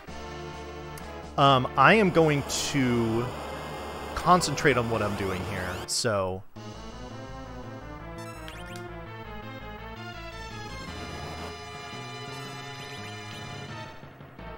Okay, good. We do not want Cecil to be targeted with that weak. Anyone else is perfectly fine.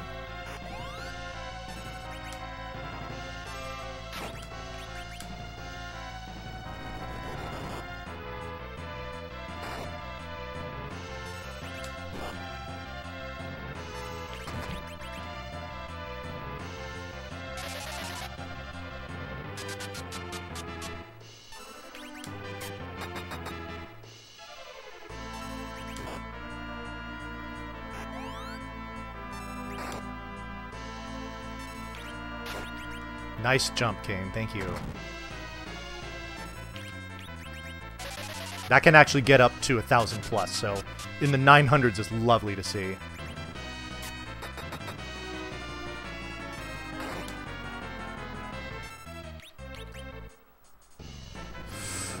The timing should be good here. Jump should land before she does anything. Yes, good.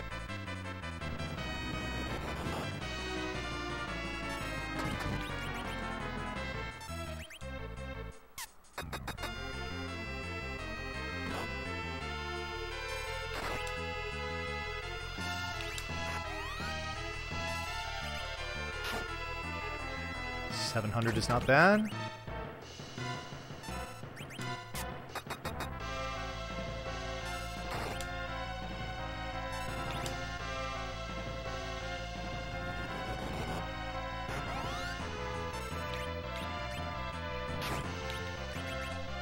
Probably could have got the command in there, but I just wanted to make sure.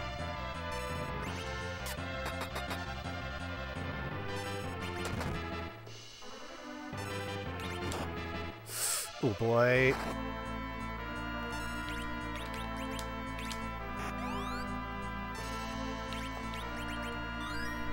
Just do that just to be safe. Oh, no, she's dead. 1360. That is a huge jump. Thank you, Kain.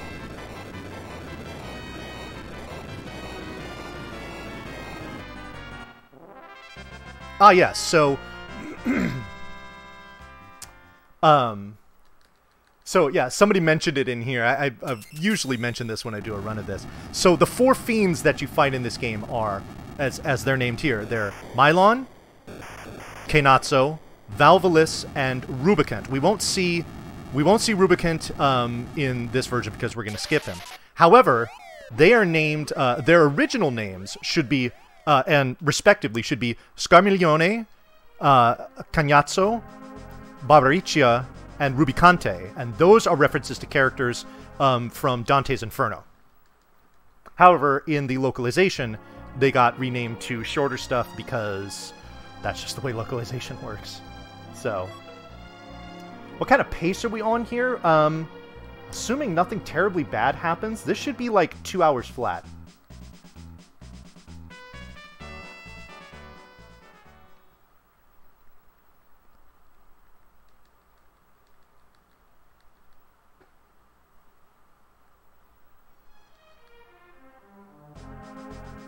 Okay, so off we go.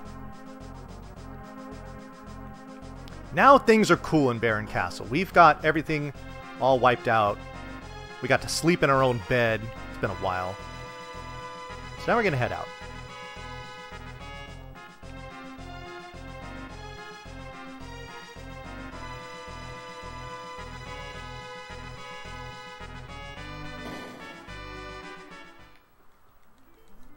All right. And we got our airship right here waiting for us. Oops. We're going to go into the town of Agart here. After defeating Valvalis, we picked up an item called the Magma Key, which we are going to drop down this well.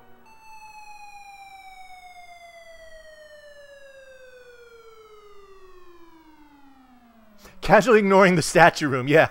We could go in and visit the petrified forms of Palom and Porom, but we don't have time for that. So instead we toss the Magma Key down this well, and for reasons which I can't explain, it causes this mountain to explode and thus exposes an entrance to the underworld, where there are other crystals that Golbez is after. Alright, now I'm going to go ahead and lay down a separate save file there, and the reason why is that at this point, when I go underground, I cannot go back. So if there's anything that I screwed up as far as not doing properly for setting up the glitch that needed to be done in the overworld, a save from this point forward would prevent me from doing that, and essentially my run would be over. So this is just a very, very extreme safety measure.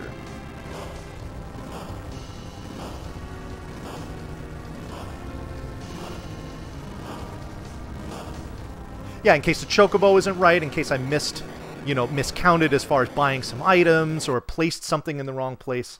Yeah, just whatever could happen. I'm like 99.9% sure everything is good, especially if the bird is good, as you told me, then we're set. But outside of that, then we're set. All right, we're gonna change our form here. Save to the first file. All right, and now, folks, it's time for counting. This is 1. And this is 2.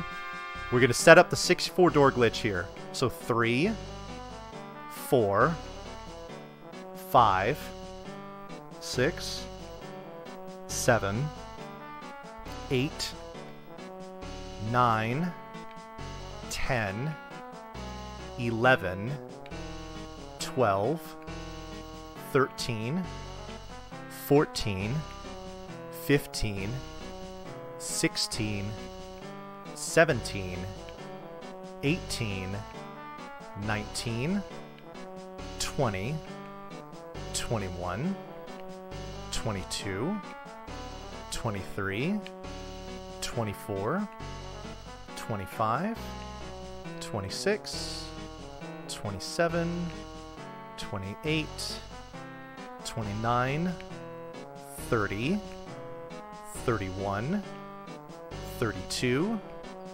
33, 34, 35, 36, 37, 38, 39, 40, 41, 42, 43, 44, 45, 46, 47, 48, 49, 50, 51, 52, 53, 54, 55, 56, 57, 58, 59, 60, 61, 62, and 63. Now, we'll get to floor 64 later,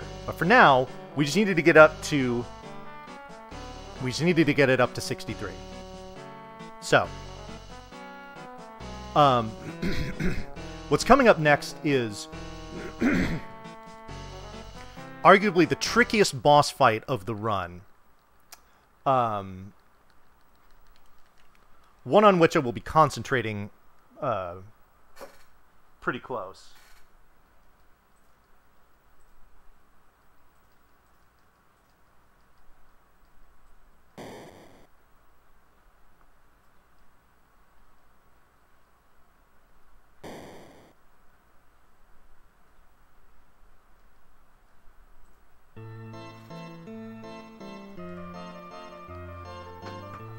Alright, so these are the dolls. There's going to be 3 orange ones, they have 300 HP, and there's going to be 3 gray ones, they have 1000 HP. The trick is to not allow one color, no matter how many, one color to exist for long enough, because if they do, then they will turn into the big doll, and that is really, really bad news. So the way that I'm going to time the last 2 kills is going to be very important.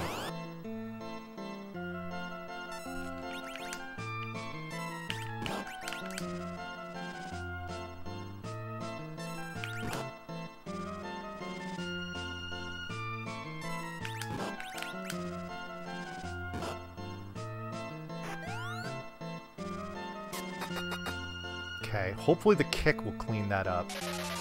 Cast slow just to give us some mercy here on their attacks.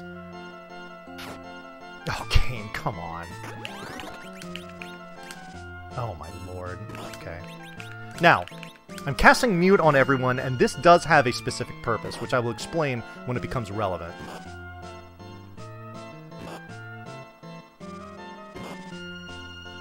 Oh no! Oh, that's not good. Uh-oh.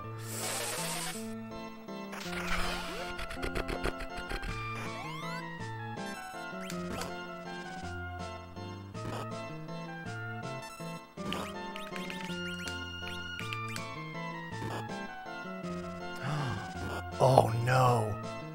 Oh my goodness.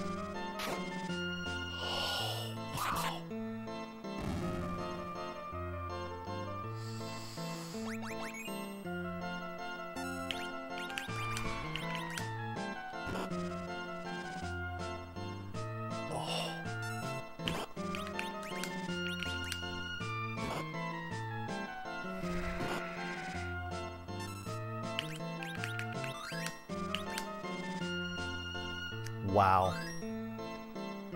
This fight went completely sideways.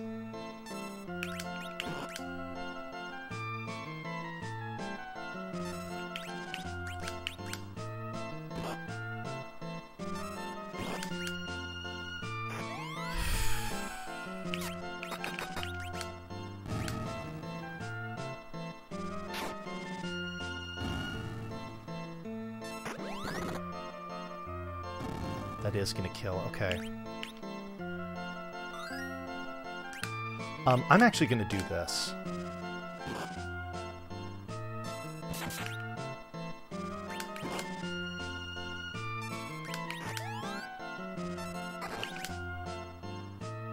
And hope this works.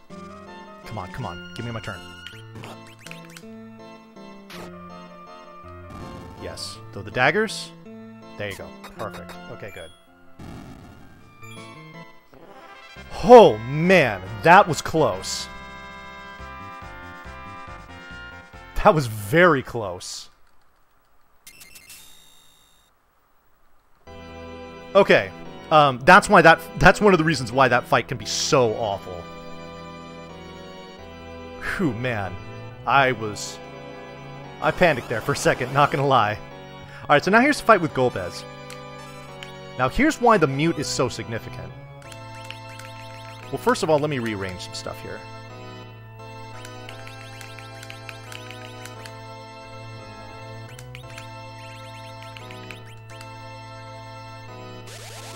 Okay. Notice that hold gas didn't hit, Oh, whoops, no. Damn it. It didn't hit, Cecil. The reason why is because there's kind of like a hierarchy of negative status effects, such that the mute status is higher up on the list than the paralyzed status, and it allows Cecil to attack here. So what will hopefully happen is that we will do 3,000 damage to Golbez between this missed attack, Kane's jump, which he cracked off before any of this riffraff happened, and that attack, and if he says why, that's what you want to see. Phew, okay, good. Sometimes those damage numbers don't add up, but in this case they did, which is a nice relief.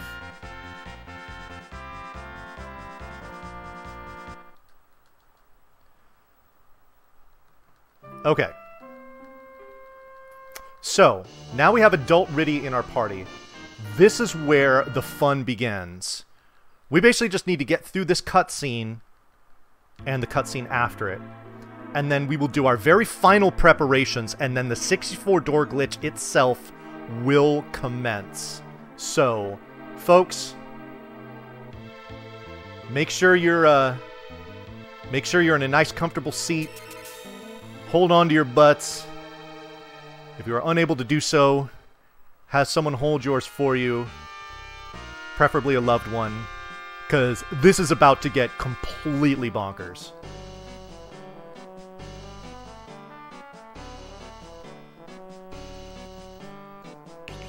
Alright, turn this all the way up to 6. We need our menu screen to be a very particular color. I'm not joking.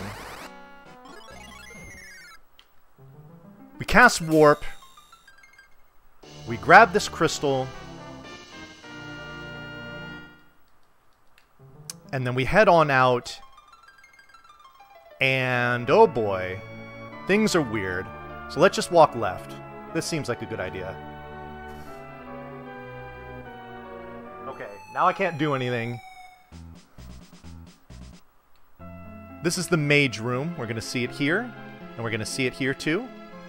And then this here is the sealed cave. Now, why we're doing the sealed cave is important. First of all, say hello to Edge.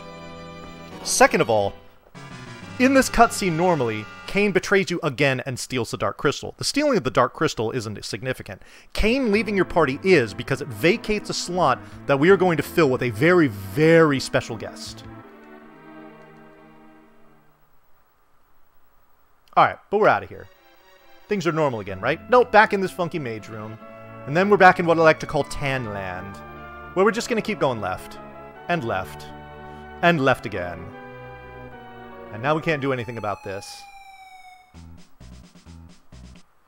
Back into the mage room. Now I have to pay attention here. Okay, I did get pushed through here, so I'm going to go up, and then left, and then up, and then we're going to go left for a long, long time. Just a whole bunch of lefts.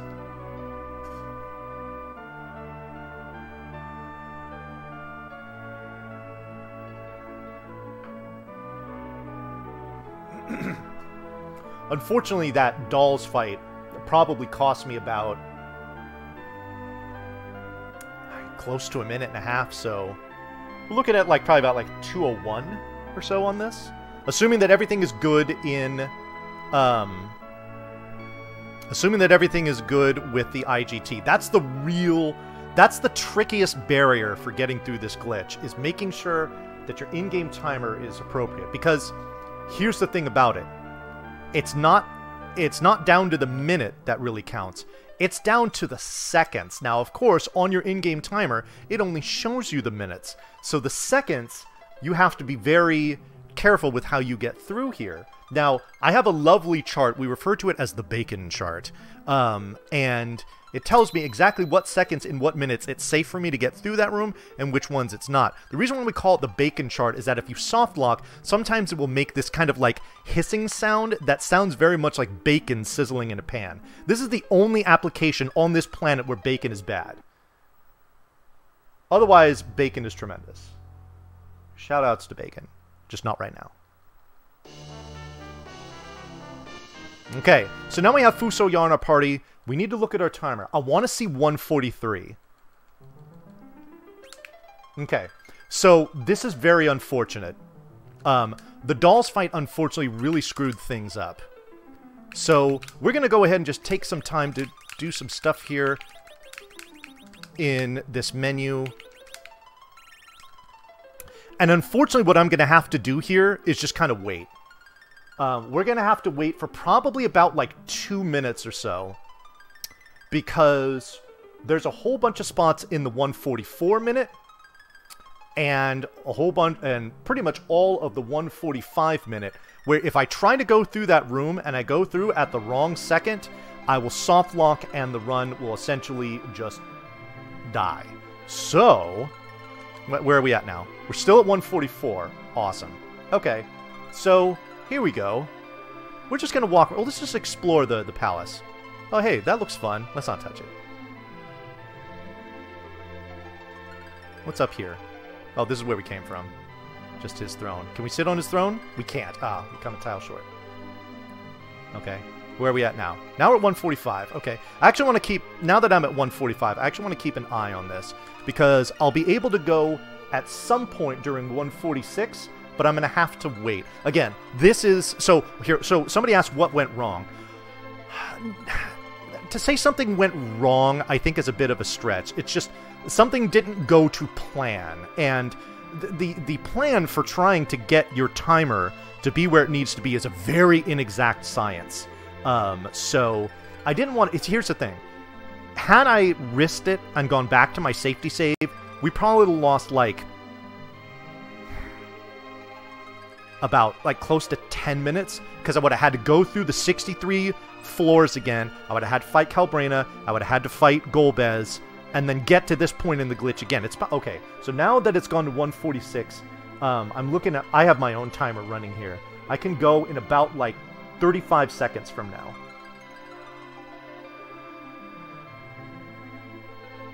So yeah.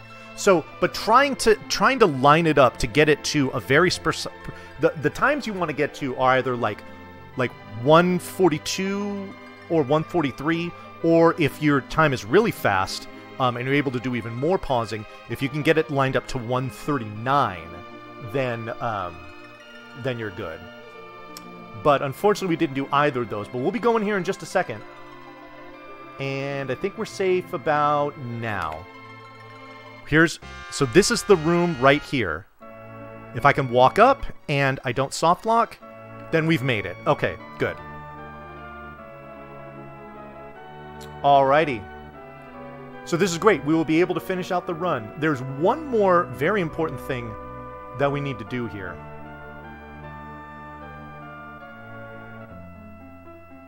Is this a frame rule to the extreme? I hadn't thought about it like that, but I suppose technically it is.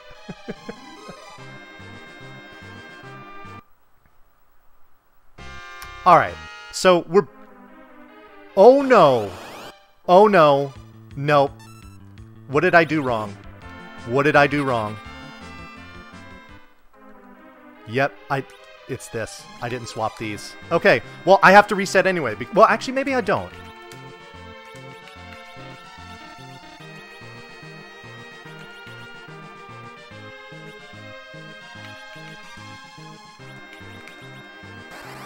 Where does this take me?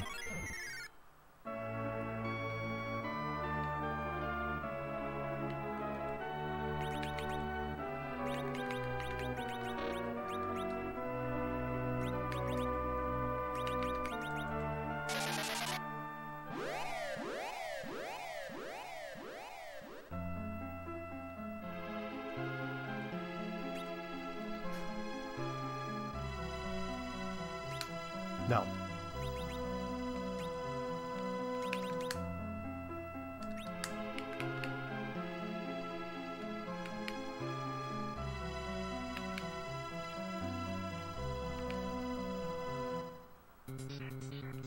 We did it. Holy crap, we did it.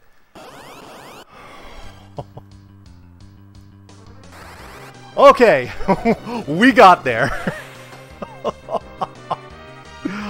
Oh, sweet.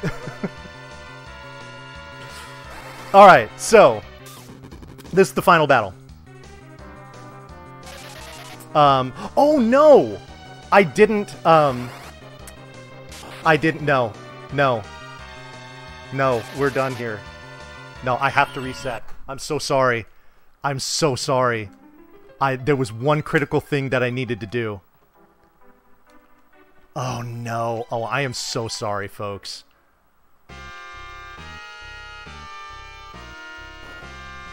Okay. So the one thing that I missed here, we're gonna have to do this all again. 3, 4, 5. Yeah, I didn't have Upco. 6, 7, 8, 9, 10, 11, 12, 13, 14, 15, 16, 17. I'll explain why I reset in a second. 18, 19, 20, 21, 22, 23, 24. Yeah, we're going over estimates. Sorry. 25, 26. There's no runs after me, though. 27. So I guess that's the positive.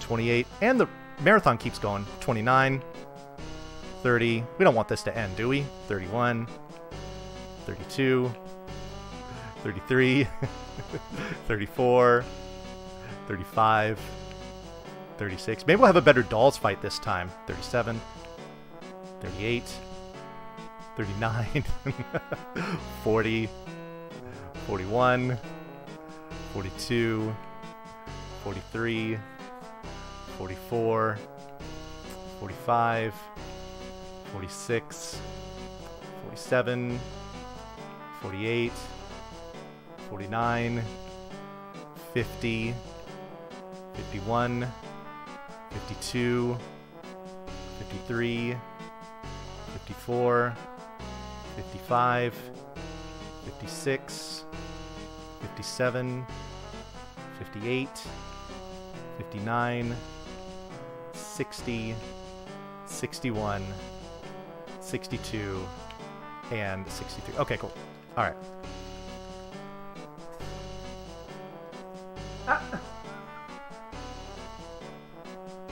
I see the estimate has changed. I feel that's better. Here we go.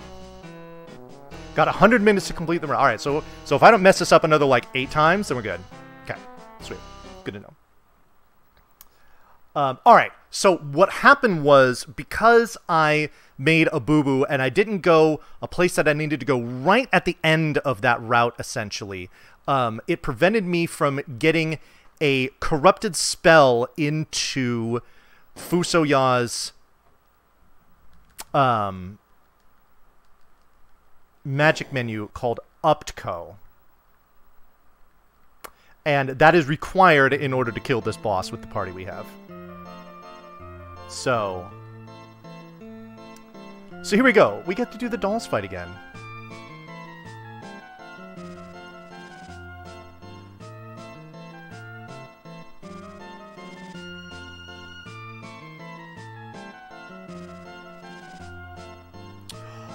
Oh, okay. Okay. That's what I did wrong. I thought it was something else I did wrong. Okay.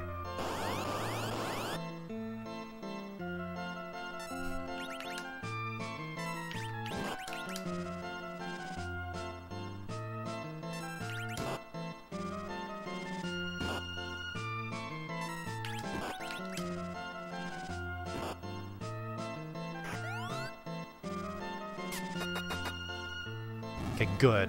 Much better start there.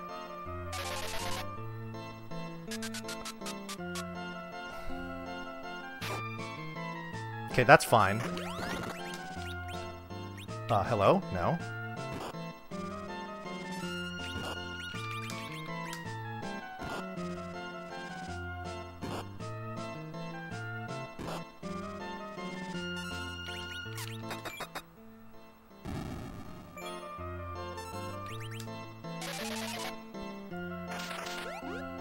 Okay, so this kick should kill...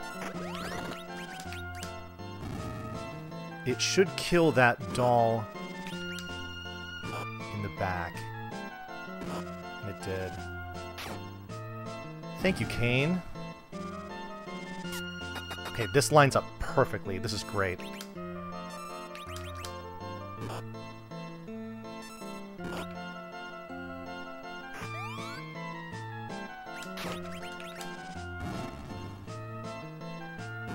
Come on. Thank you. Okay. Good.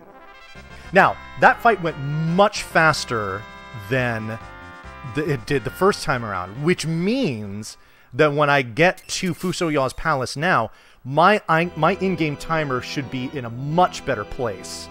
And I should be able to go through just fine.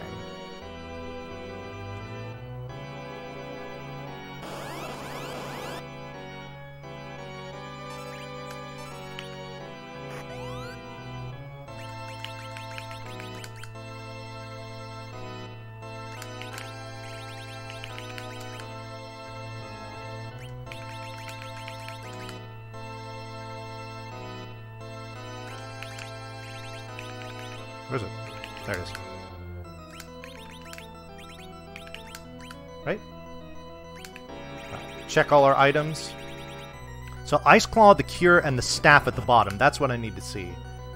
I need to see the Cure Rods, the Paladin, and the Fire Claws on the left. And I need to see the Fire Claws and the 2 Cure Rods on the right. And we're good. We have a new estimate, huh? Whose butt? Okay, that's a low roll. That's a high roll, Cain! Wow. Didn't even get to Cecil's attack because Cain just walloped Golbez there. That's brilliant. Alright, cool. We'll take that.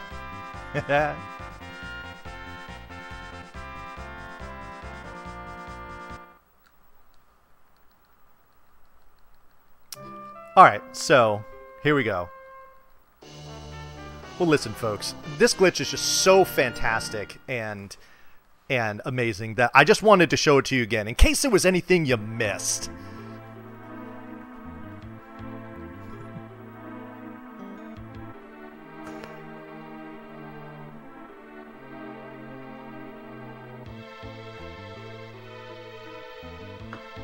Oh, goodness.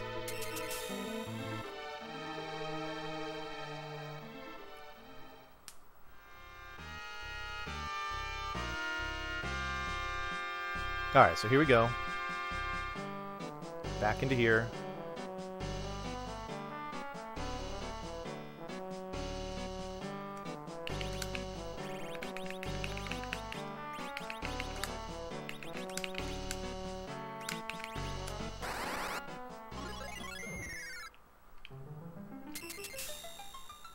And get the crystal. And then into the wild we go, yet again. Round 2! Let's try it. Let's try and do it properly this time. Here we go. Left. Left again. Left thrice.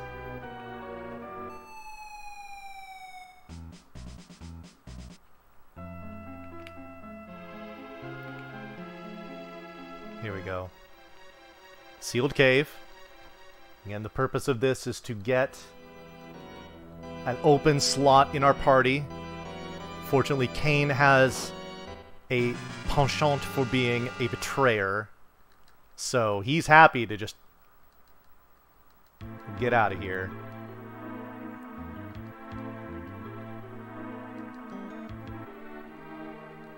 Alrighty. Alright, so we'll get out into the mage room again. We go up from here, back to Tanland. Left once, left again, left yet again. These, it just kind of pushes us through here. Sid's theme for like 2 seconds. Up again. I should still get pushed. That's I want to say that's determined by the side of this, or like, is that determined by the side of the screen that the Chocobo leaves? Where one side you have to go up and the other one it pushes you? I forget.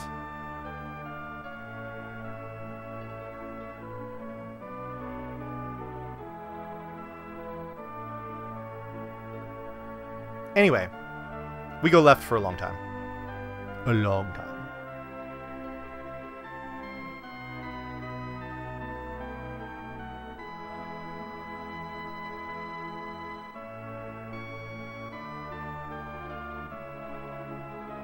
The side determines the map. Yeah, that's what I thought. Okay, cool. Okay, cool.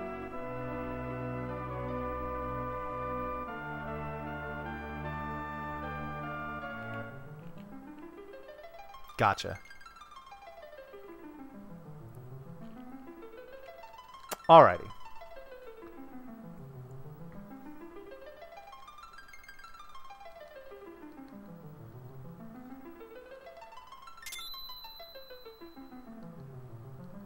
So here we go.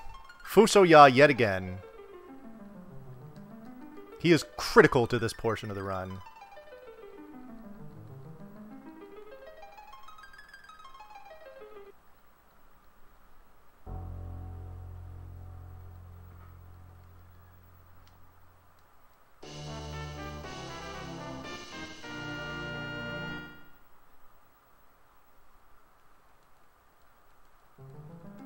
Ah, see, now we're at 142. This is much better.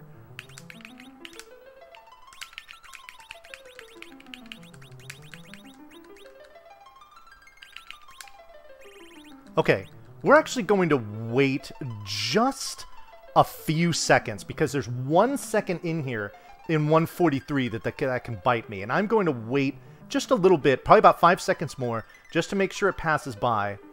And then we should be good. There we go. All right. All right. Not a problem. Right? Perfect. Good. We got through. Okay, good. Sometimes you can just walk up through that IGT room. Other times you have to cast Warp. The Bacon chart even breaks that down even further to let you know if it's safe to walk up or safe to cast Warp. Obviously, you'd rather walk up because it's less time you have to take. But either way, as long as you get it done properly, then you're good. Okay, now this is what we wanted to see. Hello? Yes. One last thing I want to check here. I want to make sure that I did it. Because otherwise this final battle will be horrible. I did bring it down to 1. Okay, good. Okay, pause for effect. And here we go. Alright, now we're good. Okay, so this is the final cutscenes of the game. We are about to confront the final boss. But before we do, folks, we have a game. We have a game we like to play here in the community. It is called the Meteo game. Now, Sid should not be in our party. Sid cannot cast magic. His magic stats are very low. And he is going to be casting a Meteo spell coming up here. What I want you to do is I want you to guess what his Meteo roll is going to be. It's going to be a number between 1,600 and 2,110. I want you to guess as close as you can to that number without going over. It's Price is Right rules. So, and this would be a great honor to win a Questing for Glory Meteo game. So you've got to get your guesses in chat. I know there's going to be a lot of them, so I will let you all parse through who it is that wins. But please, get your guesses in chat. I want to see those 4-digit numbers. Let's finish this off in style. I appreciate your patience as I had to do this a second time. But hey, it's always cool to show this stuff off, right? So yeah. Alrighty, so we've defeated Zemus, who is actually the one controlling Golbez and making him do all this evil stuff. Oh, and by the way, Golbez is Cecil's brother. You know, these things happen.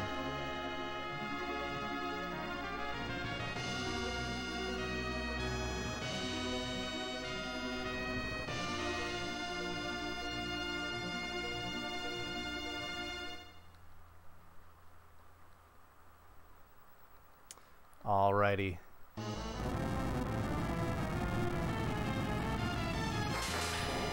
Here we go. Zemus is becoming the evil Zeramus. We gotta hit him with some Meteos to take him out. Here comes Golbez's. It's gonna heal him, and it's usually quad 9s. It is. But this is the one that counts. Sid's cast. And it is 2038. That's a very high roll. The maximum is 2110. So, whoever was the first person to put 2038 into chat, you have won the Meteo game. If nobody guessed that exactly, whoever was the first person to guess the closest without going over is the winner. So,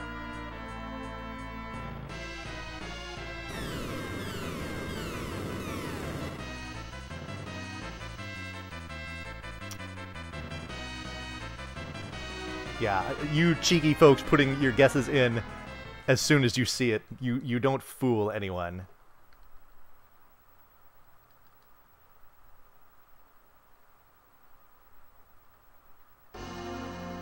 Lavik, if I'm saying that right. 2035, very, very close. Alrighty. Well, I tell you what, Lavik, you, congratulations. You are the winner of the Questing for Glory Meteo game. And your prize for winning the Meteo game is me congratulating you for winning the Meteo game. Alright, so things are bad. Zeramus has now been awakened. We've all been hit with the Meteo. This is very dire. Fortunately, we have the power of friendship. All those that we thought were dead or gone or whatnot, they're back, and they're praying for us. And they're giving us their power, and you're about to see this right here. Cecil with 1 HP. That's bad, right? Well, Palom and Porom, they're back, yes, and they're not turned to stone. They are going to give us their...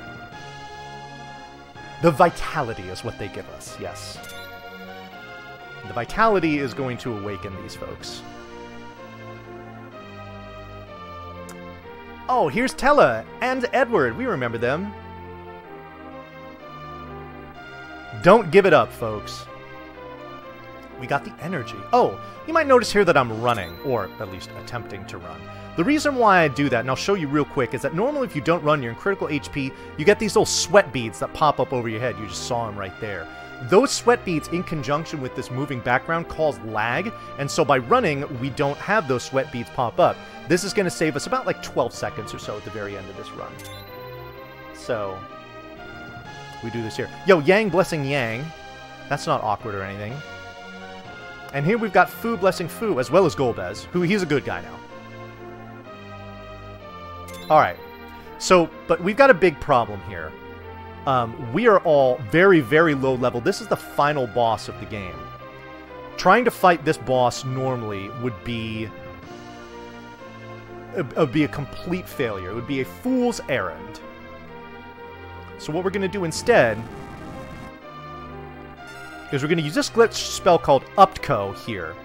Let's see what this does. Well, it's going to cause a reaction.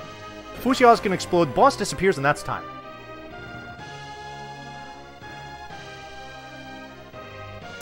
Alrighty. And there you go. That is Final Fantasy IV, any percent, no credits warp. Folks, we had a week full of really, really cool RPG speedruns. People did some amazing things, entertained you for a whole week, and that is just really, really awesome. So, to all of the runners, Fusoya, your thoughts? Well done.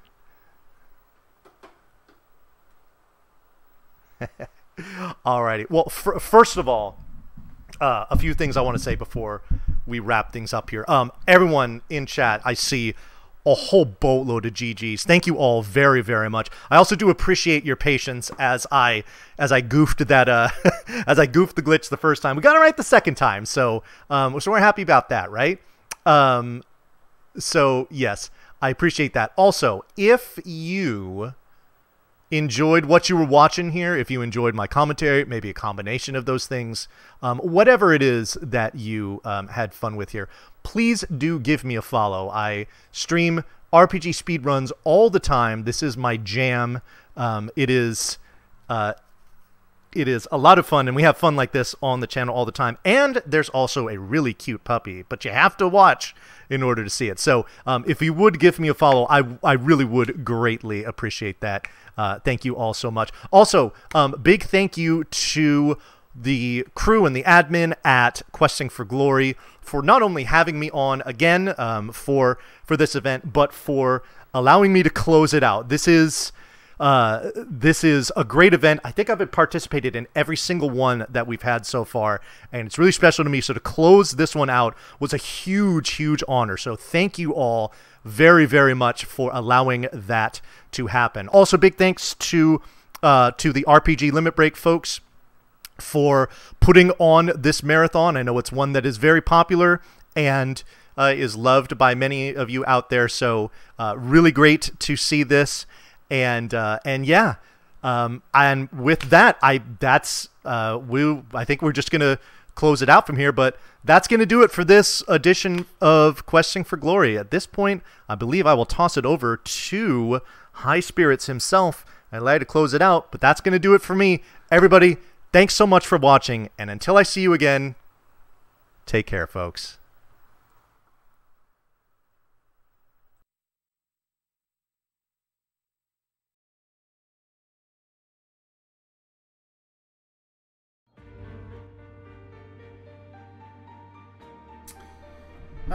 Thank you very much, Vanivan, for that run of Final Fantasy IV. And yes, as you heard from Vani, that is it for Questing for Glory 4. GG to everyone. Now, I'm not going to spend too much time here giving thanks and stuff, but hey, if y'all stick around here for a few minutes, you know, we can also find ourselves a good raid target to quest for glory in their chat, assuming I get some good ideas. So first off, I want to say thank you to everyone who viewed, volunteered, and ran in the event once again. You know, this is the 6th event we've done in 5 years so far, less than 5 years, and we appreciate the support and everything that everyone has given. Of course, we definitely got to thank RPG Limit Break for hosting our event. And Plexel for helping out during the event with VODs and stuff on YouTube.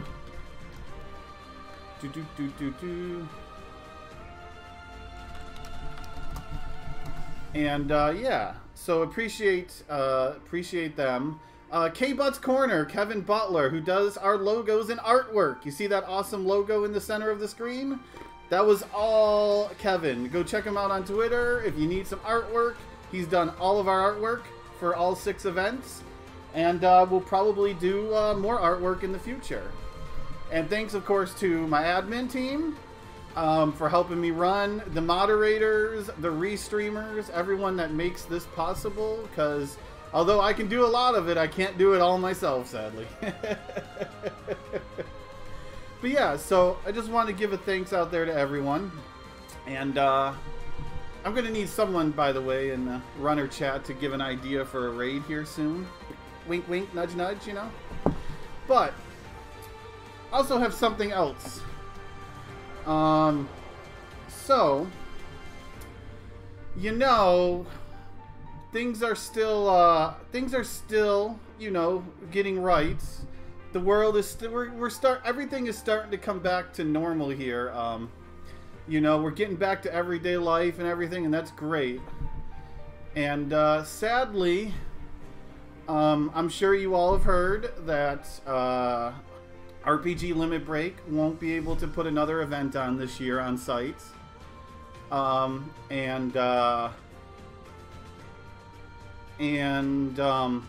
you know, but next year they announced that they're going to be able to do it. So that is awesome. And, well, sadly though, after talking with the RPG Limit Break staff, they don't think that they're going to be able to put an online event together either. So, what does that mean for everyone?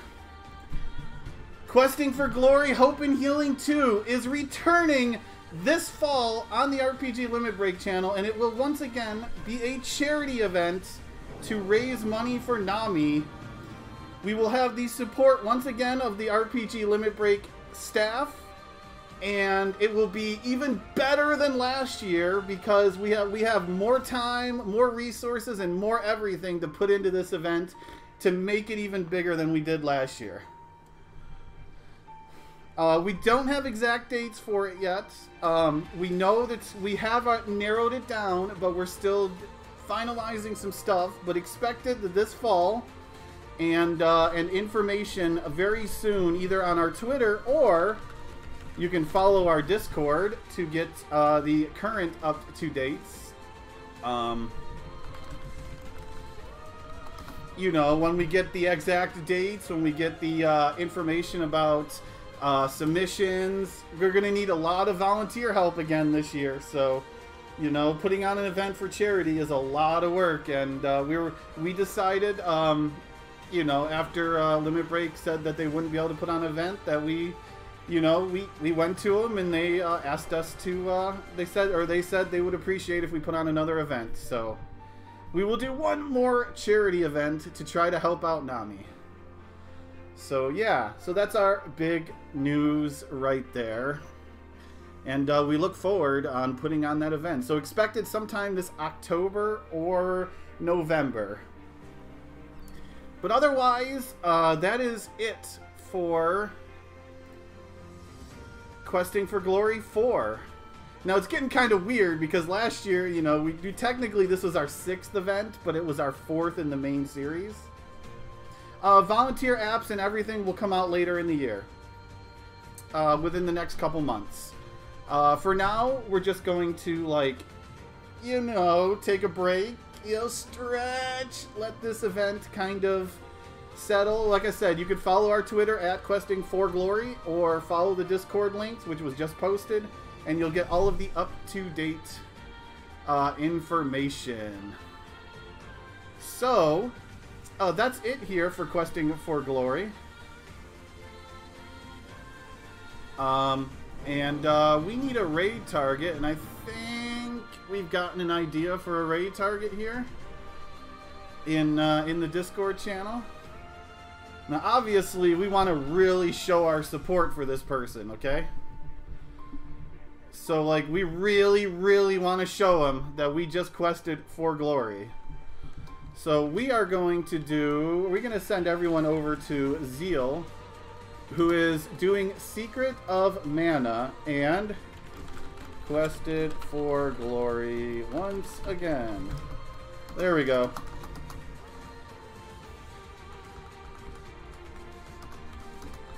There is the raid message. So go over there, show him your support.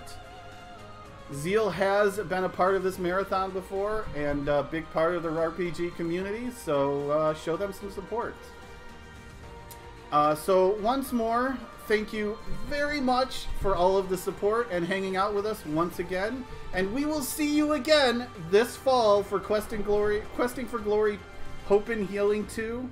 Thank you, everyone. Have a wonderful night. And be excellent to each other.